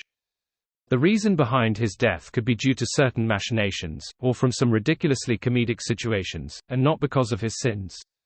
Due to these considerations, Klein attempted to digest his potion faster, hoping that he could complete it within a week or two. However, Rhodes's answer left him depressed. He also knew that this wasn't something he could force. In 2 weeks, or even in the next few days, how was he to create a better opportunity to act? In his silence, Klein had already made up his mind. He didn't plan on tying the two matters together, and from the beginning, he wanted revenge against Ince Sangwyl as his primary goal provided there was a chance of success. He didn't wish to miss this opportunity. Although it had only been about 10 months, less than a year since the incident at the Blackthorn Security Company, it felt like a very, very long time, so long that he didn't wish to wait any longer. Catching a glance at the gloomy radio transceiver, Klein thought before wearing a stern look. He asked with a deep voice, "Back when I used the Winner marionette to look at myself, I learned why Beyonders of the Fate Pathway will have such a reaction when facing me. Now, I would like to know what you see when you look at me." This question was a bolt out of the blue that seemed to echo in the room. The radio transceiver suddenly fell silent, and the clacking sounds sounded after quite a while. A black illusory piece of paper spewed out, and on it were ghastly white words, "I see support and dominance from you. Are you satisfied with such a question? Support, dominance. What does that mean?" Klein had planned on pressing on, but he believed that Rhodes was unlikely to explain it too clearly because it lacked the required knowledge. Realizing that the Mother Tree of Desire was about to find him if he kept this up, he nodded and said, "Acceptable. That shall be all for today. You may return." The clacking of the radio transceiver became increasingly brisker as the paper that appeared was white again. "All right, Great Master, goodbye tilde your loyal and humble servant, Rhodes, is constantly at your service." This time, the magic mirror seemed to forget to add a hand-waving drawing. That was quite a quick escape. Klein mumbled and immediately took 4 steps counterclockwise and entered above the grey fog. He conjured the world Gehrman Sparrow and informed the hermit Katlia that the mythical creature blood she needed was ready. She was to provide the means to regain a certain amount of strength during one's weak stages as quickly as possible. Before long, Katlia set up a ritual and sacrificed an item to the fool and requested this mighty existence to hand it to the world and tell him that the principle of the item's effect was to temporarily borrow a portion of one's strength from their former self. This sounds familiar. It sounds like the powers of the Seer Pathways Sequence 3 Scholar of Yore. The fool Klein was surprised as he picked up the item that Mom Hermit had sacrificed. It was like the end of a cane with a long transparent gem embedded on it. It was carved with complicated, mysterious, indescribable, 3-dimensional symbols and magic labels. Klein recognized 2 of them. One was the incomplete pupil-less eye, and the other was the incomplete contorted lines. Could this be an item that really points towards Sequence O the Fool? But isn't it a little too complicated? This cane feels really familiar.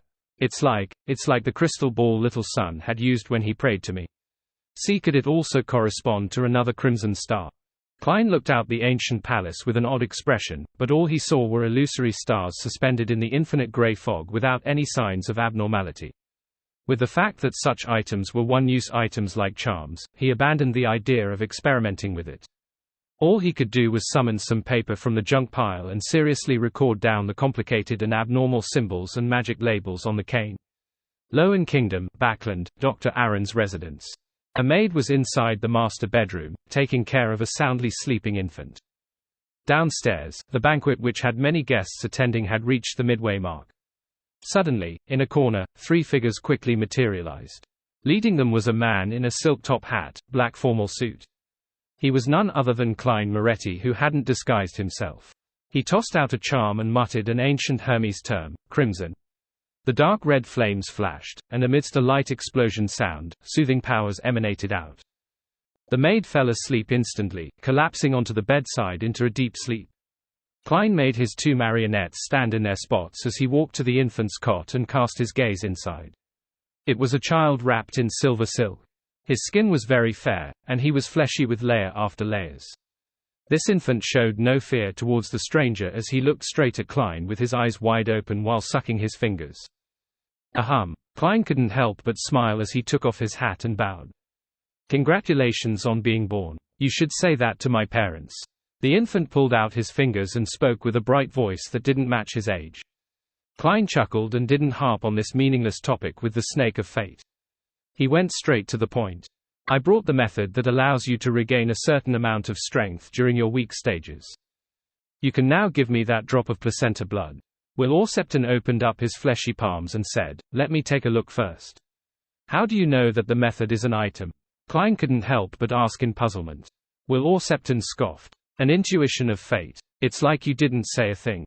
Klein moved the cane from behind him forward and handed it over. The infant held it tightly and glanced at it twice before raising its voice. This can only be used once. That's right. Only once.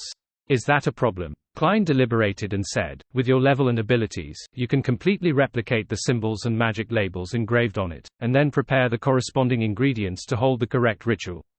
Wouldn't that allow you to use it multiple times? Will Aucepton suddenly cut him off.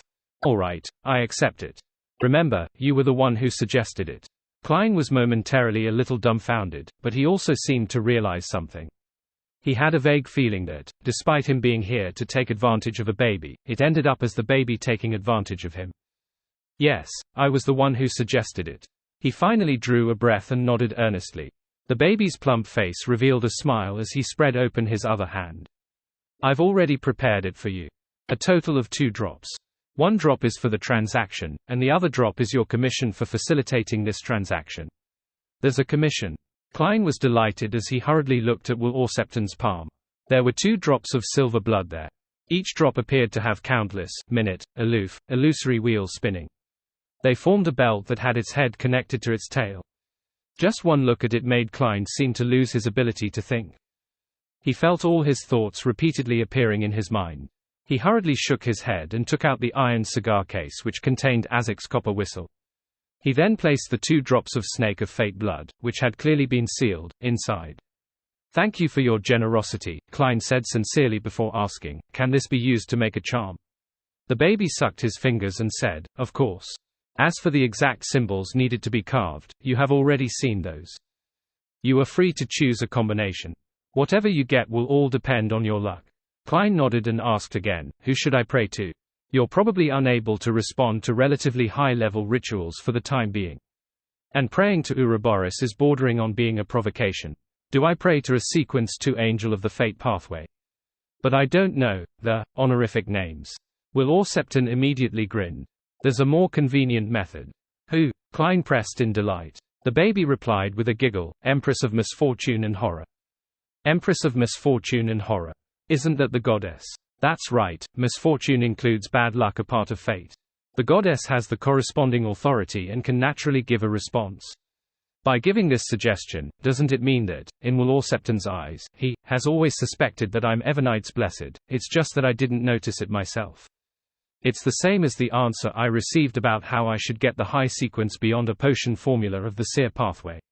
He is even more certain after what happened at St. Samuel Cathedral. Klein was first taken aback before he became enlightened. As though he was muttering to himself, he said, if I were to pray to the goddess, no matter what symbols I choose, the final product's effect will likely be inclined towards the domain of bad luck. That's common sense, the baby wrapped in silver silk shouted.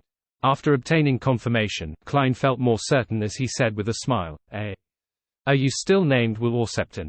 He was very curious if he changed his name after being born. If you like it, you can continue thinking so. However, my full name has already been changed to Will Ceres, the baby replied indifferently. Klein thought before asking, if I want to deal with the wielder of 008, what suggestions do you have? I don't want to know about 008. I just wish to know if you have any suggestions. The plump baby looked at him as he suddenly opened his mouth and let out a loud cry. Wah! The corners of Klein's lips quivered. Upon seeing the maid about to wake up, he took a few steps back and vanished from the room with his 2 marionettes. Rorsted C. on the Future, which was docked in the Biome Resistance's private harbor. Katlia, who was holding a ritual, saw a drop of silver blood fly out of the illusory door that manifested itself from the candlelight. With just one glance at it, she hurriedly closed her eyes, despite wearing her heavy glasses. At that instant, it felt like an aloof and mysterious wheel was spinning in a circle, forming a silver snake that had its head connected to its tail. This made her repeat her previous thoughts as she thanked Mr. Fool 12 consecutive times before returning to normal. It really is the blood of a mythical creature from the Fate domain, and its level is higher than an ordinary angel. Katlia ended the ritual in delight, and she took out a container she had prepared ahead of time, placing the drop of silver blood inside. After obtaining some information on the monster pathway from Queen Mystic, and learning the existence of Angel of Fate Ouroboros from Mr. Fool, she quickly came up with a guess as to who the blood belonged to. Perhaps it's the one from the Life School of Thought. Or there might be another Sequence 1 angel. Regardless, Mr. Fool is able to use at least 2 angels in the real world. Along with that ancient bane that I can't be certain of, aside from the lack of sealed artifacts, the faction that believes in Mr. Fool is enough to match that of Orthodox churches. Even the Element Dawn and Moses Ascetic Order can't compare. As expected of an awakening ancient god. Increasingly filled with awe, Katlia drew a gasp and began considering her matters. Her other preparations were rather smooth sailing. Without any accidents, all she needed was to wait a month or so to attempt advancing to Sequence 4 to obtain godhood. Overcast with heavy, black clouds, silver lightning would occasionally streak across the sky, illuminating the desolate plains and the winding rivers that ran dry.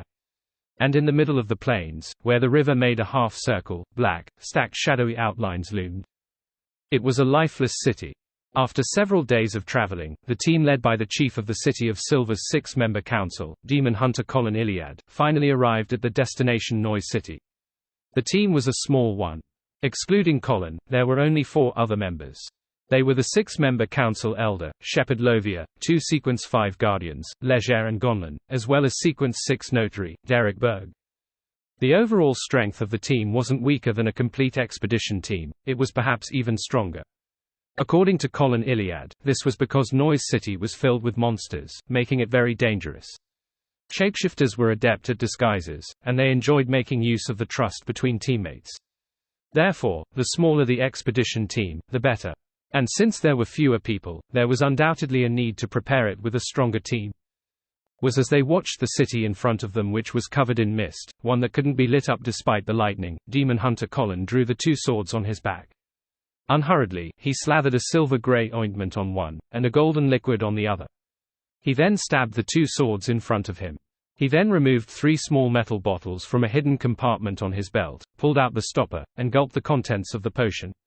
Meanwhile, Leger and Gonlin had made preparations for combat. Derek Berg held his hammer with one hand as he opened up his other palm. With a solemn tone, he said in Jotun, "God says it's effective." Silently, Colin Iliad and company felt that the consumed potion, the conjured dawn, and the slathered ointment had been significantly augmented. Right on the heels of that, concentric rings of warm light emanated out, endowing the expedition team with courage and strength. After Derek used Holy Oath to boost his agility, Colin shot a glance at Lovia, who was holding an animal hide lantern and standing silently observing. He then turned his head to point at the perimeter of Noise City, which was more than 10 meters away. He said to the teenager, who was once again a little taller, "Use your ability to light up the streets ahead." After saying that, he surveyed his surroundings and added, "Once we enter Noise City, make sure we do not separate." A few days ago, I had already introduced the more active monsters that hide away in the darkness in this region. All of you should be aware of how separating will be utilized by the shapeshifter. Gonlin was a beautiful, female warrior who was 2.4 to 2.5 meters tall. Upon hearing that, she thought and asked, "Then, should we make use of this to hunt the shapeshifter?" "It's best that we do not do so. It's just too dangerous. Also, it's very easy to end up killing our own teammates or end up becoming lost in Noise City forever," the grizzled Colin Iliad seriously warned. Derek looked at the silent city that was cloaked in thin mist as he subconsciously asked, "Your Excellency, was this city also under the Giant King's court?" "Yes, but it's very close to a kingdom ruled by another ancient god," Colin answered patiently. Holding 2 iron black poles, the 2.4-meter-tall Leger pressed with intrigue, "Which ancient god?" "King of demonic wolves, the Annihilator, Phlegrea." "Is that so?" Derek remembered the chief's introduction, took a step forward, and extended his arms.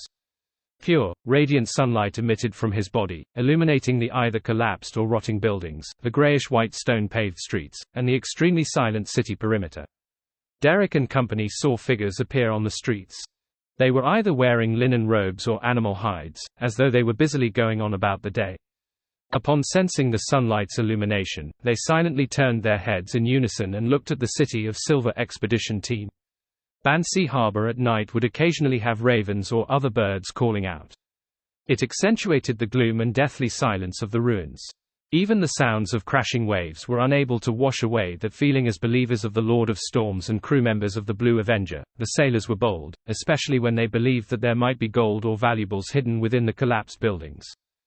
It spurred them on, sapping away any fear that might exist. The moment they arrived, they rushed down the ship and began searching the area in groups of 2 or 3. Alger didn't follow them as he strolled through the ruins alone, in search of any marks that appeared after Bansi Harbor's destruction. As he walked, with him wearing the Whip of Mind ring and having the blade of poison slung by his waist, he came to a collapsed building with crumbling walls and a door that was only a few pieces of charred wood. If I remember correctly, this was the telegraph office of Bansi Harbor. Alger nodded slightly as he approached and did a slight inspection. He then saw a relatively empty area amidst the rubble. The ground was parched black with 2 blood-red silhouettes. It was as though 2 people had been lying there, only to be squashed flat. And this had been months ago, yet, the 2 streaks of blood remained fresh, as though they still contained some degree of vitality to it. Alger's forehead throbbed as he felt as though he could imagine the vileness before Bansi Harbor was destroyed. He swept his gaze and suddenly saw a picture engraved on a crumbling wall beside the 2 blood-colored figures.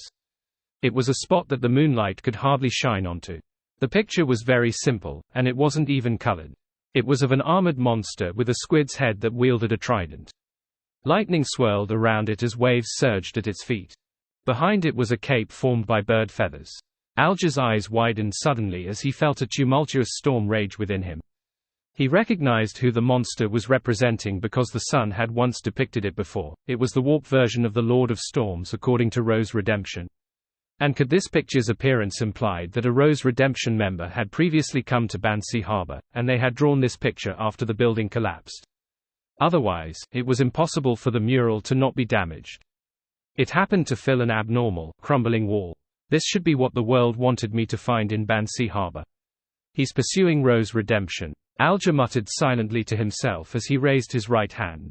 He had planned on destroying the picture, but after some thought, he retracted his arm, circling around Bansi Harbor's former telegraph office as though he hadn't discovered anything. He then walked in another direction. Above the endless grey fog, in the magnificent and ancient palace. The warped picture of the Lord of Storms, one that's suspected to be left behind by a Rose Redemption member. Red Angel Medici is one of the founders of Rose Redemption. Klein sat in the high back chair belonging to the Fool as he silently looked at the crimson star representing the Hanged Man. Using his feedback, he had basically confirmed that the one possessing Ince Sangwil was the Red Angel evil spirit. In the eternal silence, Klein silently sat at the seat of honor of the mottled table as though he had become a deity's statue. After an unknown period of time, he nodded indiscernibly and slowly exhaled. His figure vanished and returned to the real world. He continued his nap without thinking of any plans or considering anything related to Ince Sangwil. He slept till the next morning and got out of bed. He repeated his habits over the past few days, walking to the window barefooted and drawing the windows. On the streets outside the hotel, Danitz, who had dressed up like a West Balam native with an extra hooded cloak, held his iron-black boxing glove close to his chest before rushing to the square on his right. Based on his previous report, Klein knew that he was meeting one of the local ruling factions today to understand their stance on the arms deal. Anderson didn't follow. He had ruffled his parted short blonde hair in a mess as he leisurely strolled around the perimeter of the square, sat down, and wore a funny-looking puppet over his left black-gloved hand and began putting on a ventriloquist act for the people who walked by. The man and puppet each had different voices as they mocked each other with witty remarks. It was quite good at attracting attention. The only problem was that it was done in the Intis language and not Dutanese. Few people understood it, so after standing around to watch for a moment, they walked off. Klein focused on the Fog Sea's strongest hunter with the same expression as before. His eyes betrayed how deep in thought he was. East Balham, in the temporary office for SOEST's Red Gloves. Cindy, who had long, wine-red hair, walked in with a few telegrams as she said excitedly, "New clues." "What clues?" SOEST put down the white porcelain coffee mug in his hand as Leonard and Daly cast their gazes to the door. As Cindy handed the telegram to her captain, she said, Emperor Rozel's quote, "Wherever he steps, whatever he touches, whatever he leaves, even unconsciously, will serve as a silent witness against him," really makes sense. We found people witnessing Ince Sangwil in several places, forming a complete trajectory. From this, we've realized that Ince Sangwil's thoughts seem to be contradictory. He often approaches the colonies of Intes, staying for a short moment, before leaving it. He then approaches it once again and leaves it repeatedly as though. Isn't this what Klein mentioned? That his actions are inconsistent. Leonard was delighted as he offered a better description for Cindy, as though he's oscillating. Yes, oscillating. Cindy heaved a sigh of relief and began describing the findings. In addition, Ince Sangwil has killed a few Intes military spies and has purchased several Beyonder ingredients. It's unknown what he's trying to do. This, Leonard deliberated and said, which pathways Beyonder ingredients are being bought by Ince Sangwil? They are from the warrior, hunter, and bard pathways. Cindy pointed at the few telegrams that Captain SOEST was reading. Indeed, there's the hunter pathway. Having failed to find an excuse to get his teammates to take notice of hunter-related clues, Leonard exhaled silently and no longer had any doubts regarding Klein's theory. He believed it to be the truth. Next, how should I make everyone realize that Ince has been possessed by an evil spirit of the hunter pathway? Leonard fell into deep thought. He waited until SOEST finished reading the telegram and handed it to the other teammates before he came up with something. He decided to take a risk. Before he spoke, he subconsciously glanced at Daly Simone. Dressed in a spirit medium's attire, this lady lowered her hand slightly, indicating that he shouldn't be too anxious, and to stop whatever he was about to attempt. "Ma'am, Daly is telling me that it isn't time, that I should wait for a better opportunity." Amidst his hesitation, he saw Daly flick the telegram in her hand and looked around the room. "I have an idea." "What is it?" SOEST asked. Daly smiled. "I suspect that Ince Sangwil is possessed by an evil spirit." She just said it like that. She will be suspected. Leonard jumped in fright. Without waiting for SOEST, Cindy, and company to raise their doubts, Daly continued, Ince Sangwil was once a gatekeeper, and now, he's a nightwatcher. His body can accommodate evil spirits and use their powers. Furthermore, he also has 008's help. If I were him, I'd definitely try to seek out stronger evil spirits and raise my strength as much as possible. This way, before he obtains complete control over the evil spirit, there will be backlashes. Ince Sangwil will take actions that seem contradictory. This can explain what's mentioned on the telegram. In addition, haven't we been puzzled as to why Ince Sangwil has been trying to contact important members of the Numinous Episcopate, and we had come up with various theories. Perhaps getting them to help him exorcise, purify, or completely control the evil spirit is his goal. SOEST thought for a moment and deliberated over his words. That possibility cannot be ruled out, but this is fundamentally a subjective theory of yours. How did you come up with this? Which details gave you the inspiration? Leonard became nervous as Daly chuckled. This is a woman's intuition. It's just like how I know your thoughts, as well as those of the rest of you at times. Besides, since this is a discussion and analysis, we should list down all the possibilities. We should then eliminate the possibilities based on the actual investigations. This will aid us in finding the correct answer. Therefore, we need to let our thoughts wander.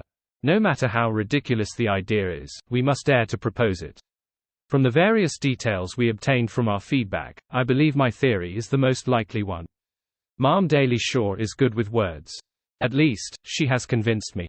She raised the theory of an evil spirit's possession to protect me and direct the risk towards herself. On this matter regarding Ince Sangwil, she seems willing to take on everything. Leonard became enlightened as he felt poignant. After hearing Daly's reply, SOEST nodded slightly. Indeed, since this is a discussion, we shouldn't limit our thoughts. The possibility of an evil spirit possession scenario is quite high. I'll report this to Her Excellency Goddess's Eye. I'll leave it to the Archbishop and high-ranking deacons to decide the subsequent investigations. After all, we know too little about 008. The Red Gloves team led by SOEST discovered Ince Sangwil's abnormalities from the feedback from various telegrams. Daly Simone used this opportunity to mention the assumption of an evil spirit's possession and had received a unanimous agreement. She claimed it to be a reasonable theory, but she was already in the know. She had learned it from Leonard Mitchell, who has a parasite, and Leonard Mitchell's information source came from a letter sent by Rionette Tinnicker. Who could be the one who mailed it? Meanwhile, Leonard Mitchell and Daily Simone had already suspected that the evil spirit possessing Int Sangwil belongs to the Hunter pathway. A classic quill dabbed in black ink was writing rapidly on an ordinary notebook as though it was held by an invisible hand. Suddenly, a silently pale hand reached out and grabbed the quill. The owner of that hand had dark blonde hair with facial features akin to a classic sculpture.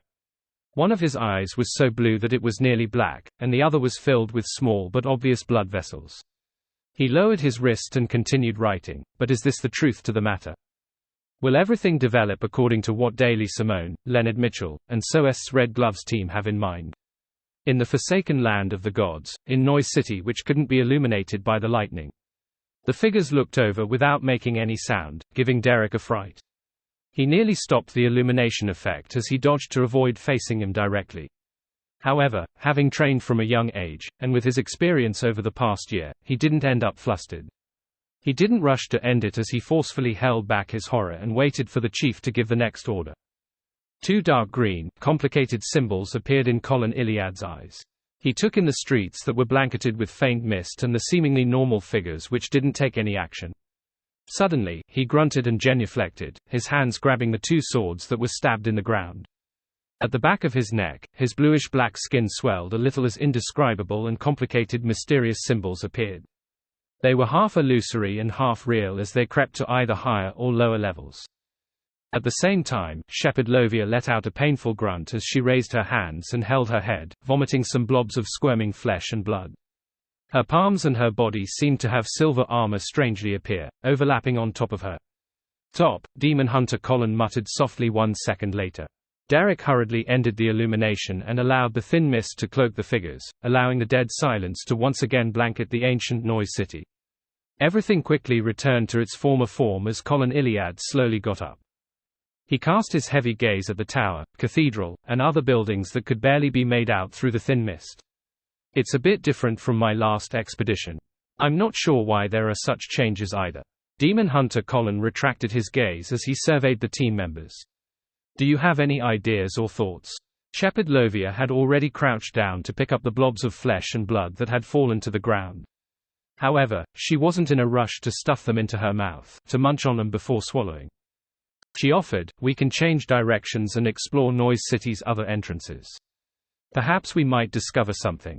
She had been maintaining her silence and kept the attitude of a spectator the entire journey. This was the first time she was voicing out her thoughts and giving her point of view. Colin Iliad glanced at Lovia without giving a direct response. After he pulled out the two swords in the ground, he nodded and said, okay. The group of 5 circled around Noise City's perimeter, making a few attempts to enter, but they were frightened away by the seemingly normal but silent city's carrying out of its daily routine. They didn't dare to venture in.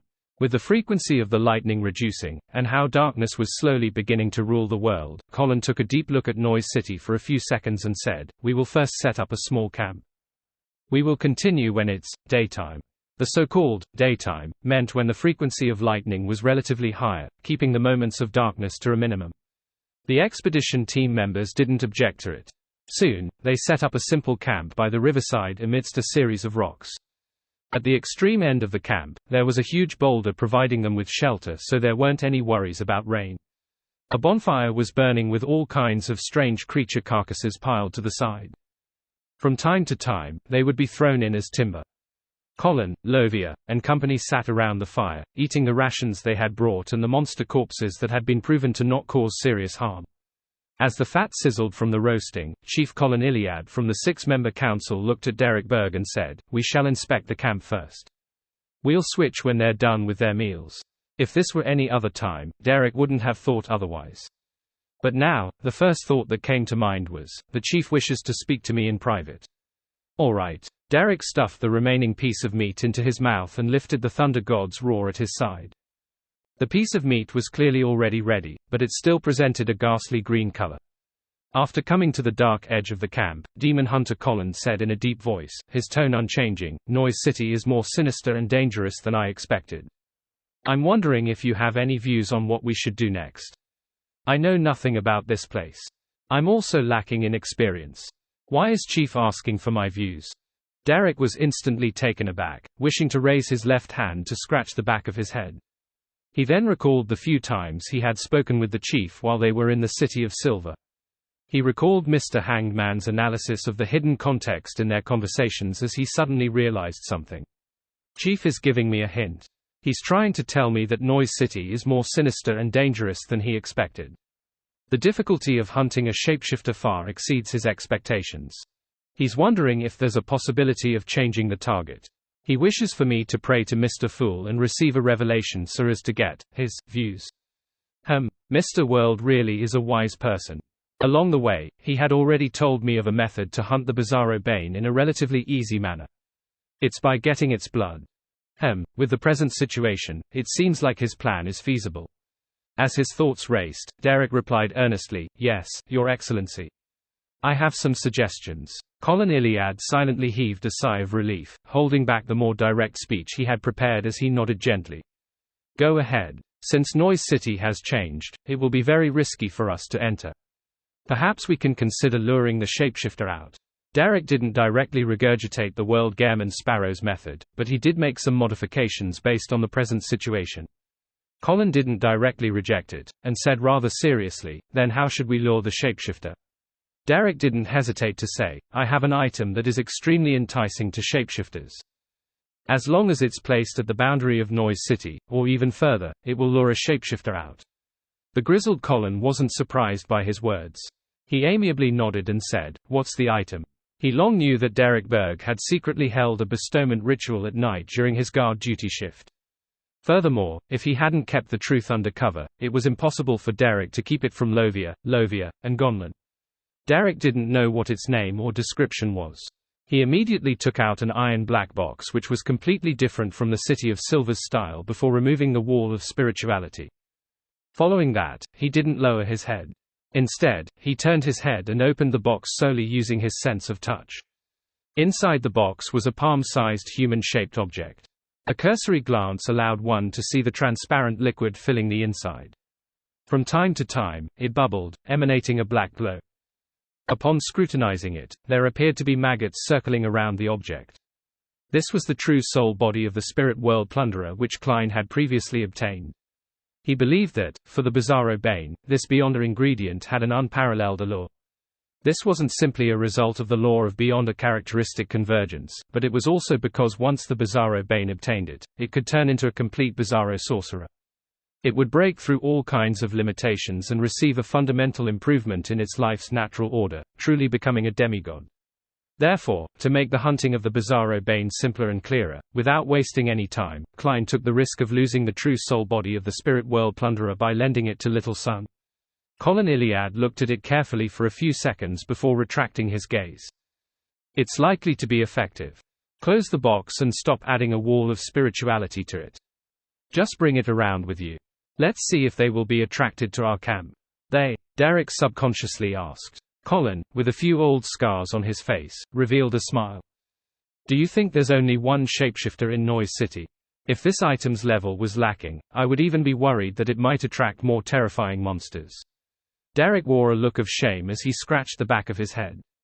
Following the chief's instructions, he closed the iron black square box's lid, stuffing it into a concealed pocket in his clothes.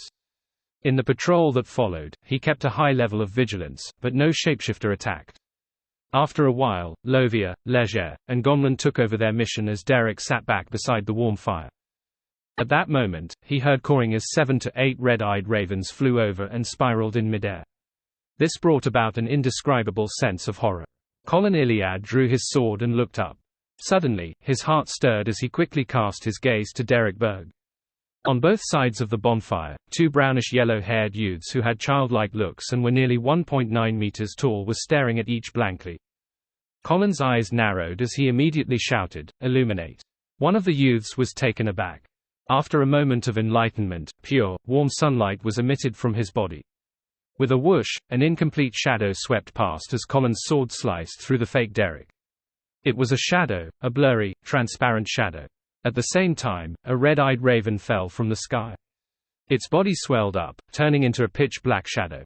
Above this shadow shimmered a transparent, ghostly blue single eye. Around the eye were similar eyes but smaller. Shapeshifter. A shapeshifter that could disguise itself as ravens. Just as this pitch-black shadow landed, Derek's mind turned numb as he could hardly move, as though he was being petrified. All he could do was watch the enemy pounce at him. Ha! The shapeshifter slammed into an invisible wall and failed to take a further step. Beside the bonfire, Colin Iliad stabbed the sword in his hand into the ground and drew the other sword on his back. The surrounding area lit up, and like the legendary dawn, it descended upon this abandoned land. Infinite beams of light reminiscent of dawn erupted, turning into an illusory ocean. It devoured the pitch-black shadows along with all the ravens from the bottom up. At the entrance of the camp, an illusory knight in silver armor, standing more than 5 meters tall, appeared behind Shepherd Lovia. The knight's eyes burned with dark red flames as they instantly locked onto a spot. He suddenly opened up his stride and appeared hundreds of meters away in a flash. Beams of sharp silver light shot out, dicing all the objects around into tiny, neat pieces, including all the different monsters hiding there. It included the shapeshifter that had used some ability to escape the demon hunter's lethal strike. The monster hadn't died as it switched its true body once again, but the pure, bright light of dawn descended once again, completely drowning a huge area. After the light of dawn turned faint, Colin Iliad in his brown coat appeared with 2 swords in hand. He calmly watched as points of light gathered above the ground which was covered with cracks. Black-red blood which had mostly evaporated was slowly dispersed. Success! As Derek reeled in delight, he hurriedly sealed the black square box with a wall of spirituality. Colin immediately stabbed the 2 swords into the ground, took out 3 metal bottles that had been emptied of their potions, and filled them with the blood on the ground. While waiting for the ingredient to take form, he said to Lovia and company with his usual expression, "I have a use for the ingredients left by the shapeshifter. I wish to directly make an exchange for them."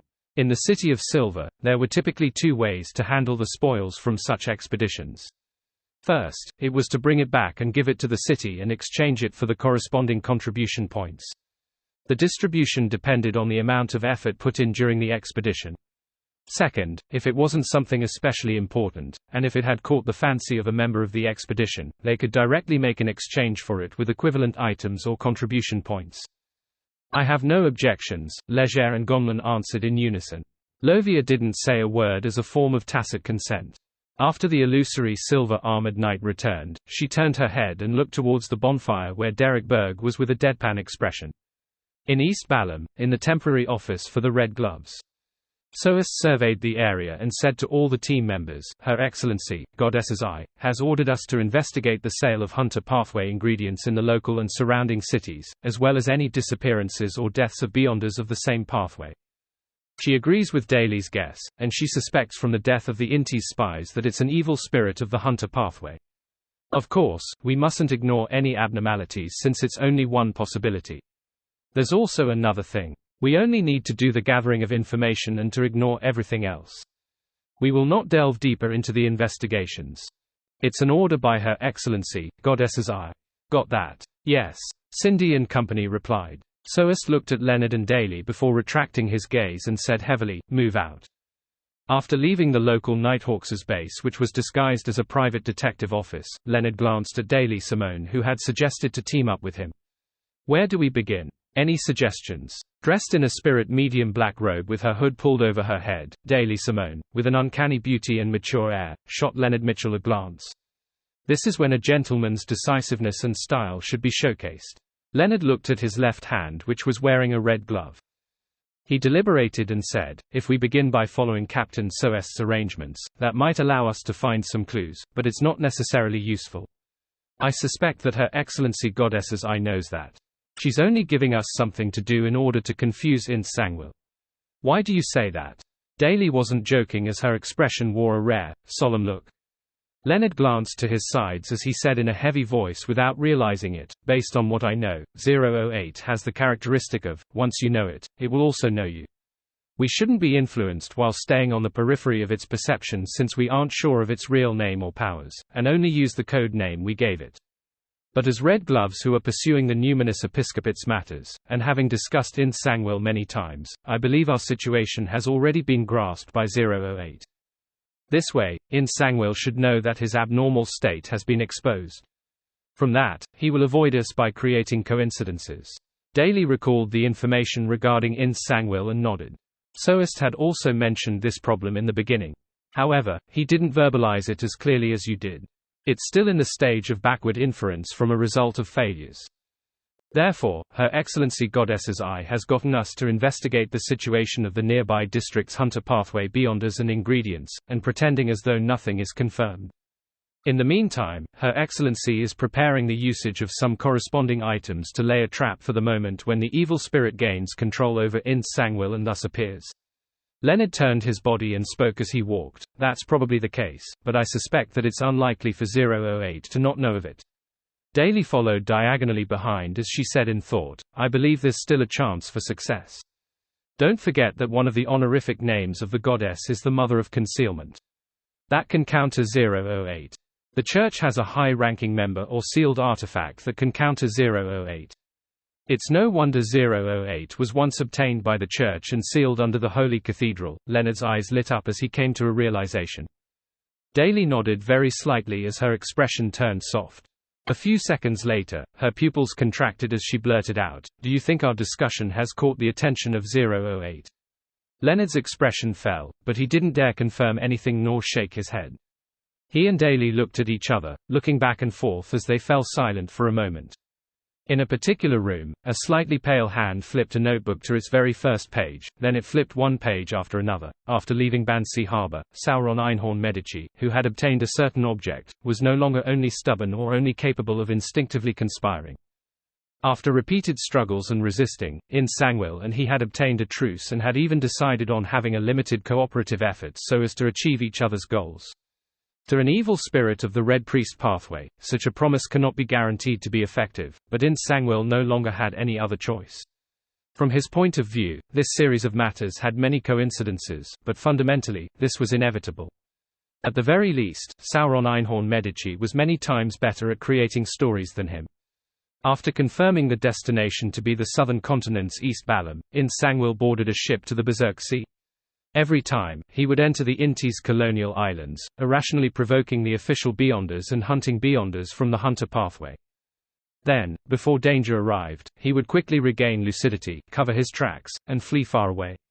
This might seem like a coincidence, but the problem is when it's the same coincidence every time, is it too much of a coincidence? From the perspective of logic and reason, too many coincidences imply that certain elements or rules were secretly in existence. The reason why Ince was able to do that was because he had written the words above. Using the quill of Alzod, he naturally allowed himself to switch between the two states of being possessed by an evil spirit and self-autonomy. What a scheming fellow. This wasn't only directed at Ince Sangwil, but also at Sauron Einhorn Medici. They were clearly already coexisting in peace, but they acted out to be in conflict as though they were relying on an external force to achieve some semblance of balance. Ince Sangwil's purchase of additional Bard and Warrior pathway Beyonder ingredients was very reasonable. This was because he was hiding the clues that the evil spirit was using him to seek out various items of the hunter pathway, and to prevent others from realizing that all of this was under his tacit agreement, disguising it as his attempts to resist. In addition, the Bard and Warrior pathways had the ability to resist the dead and exorcise evil spirits.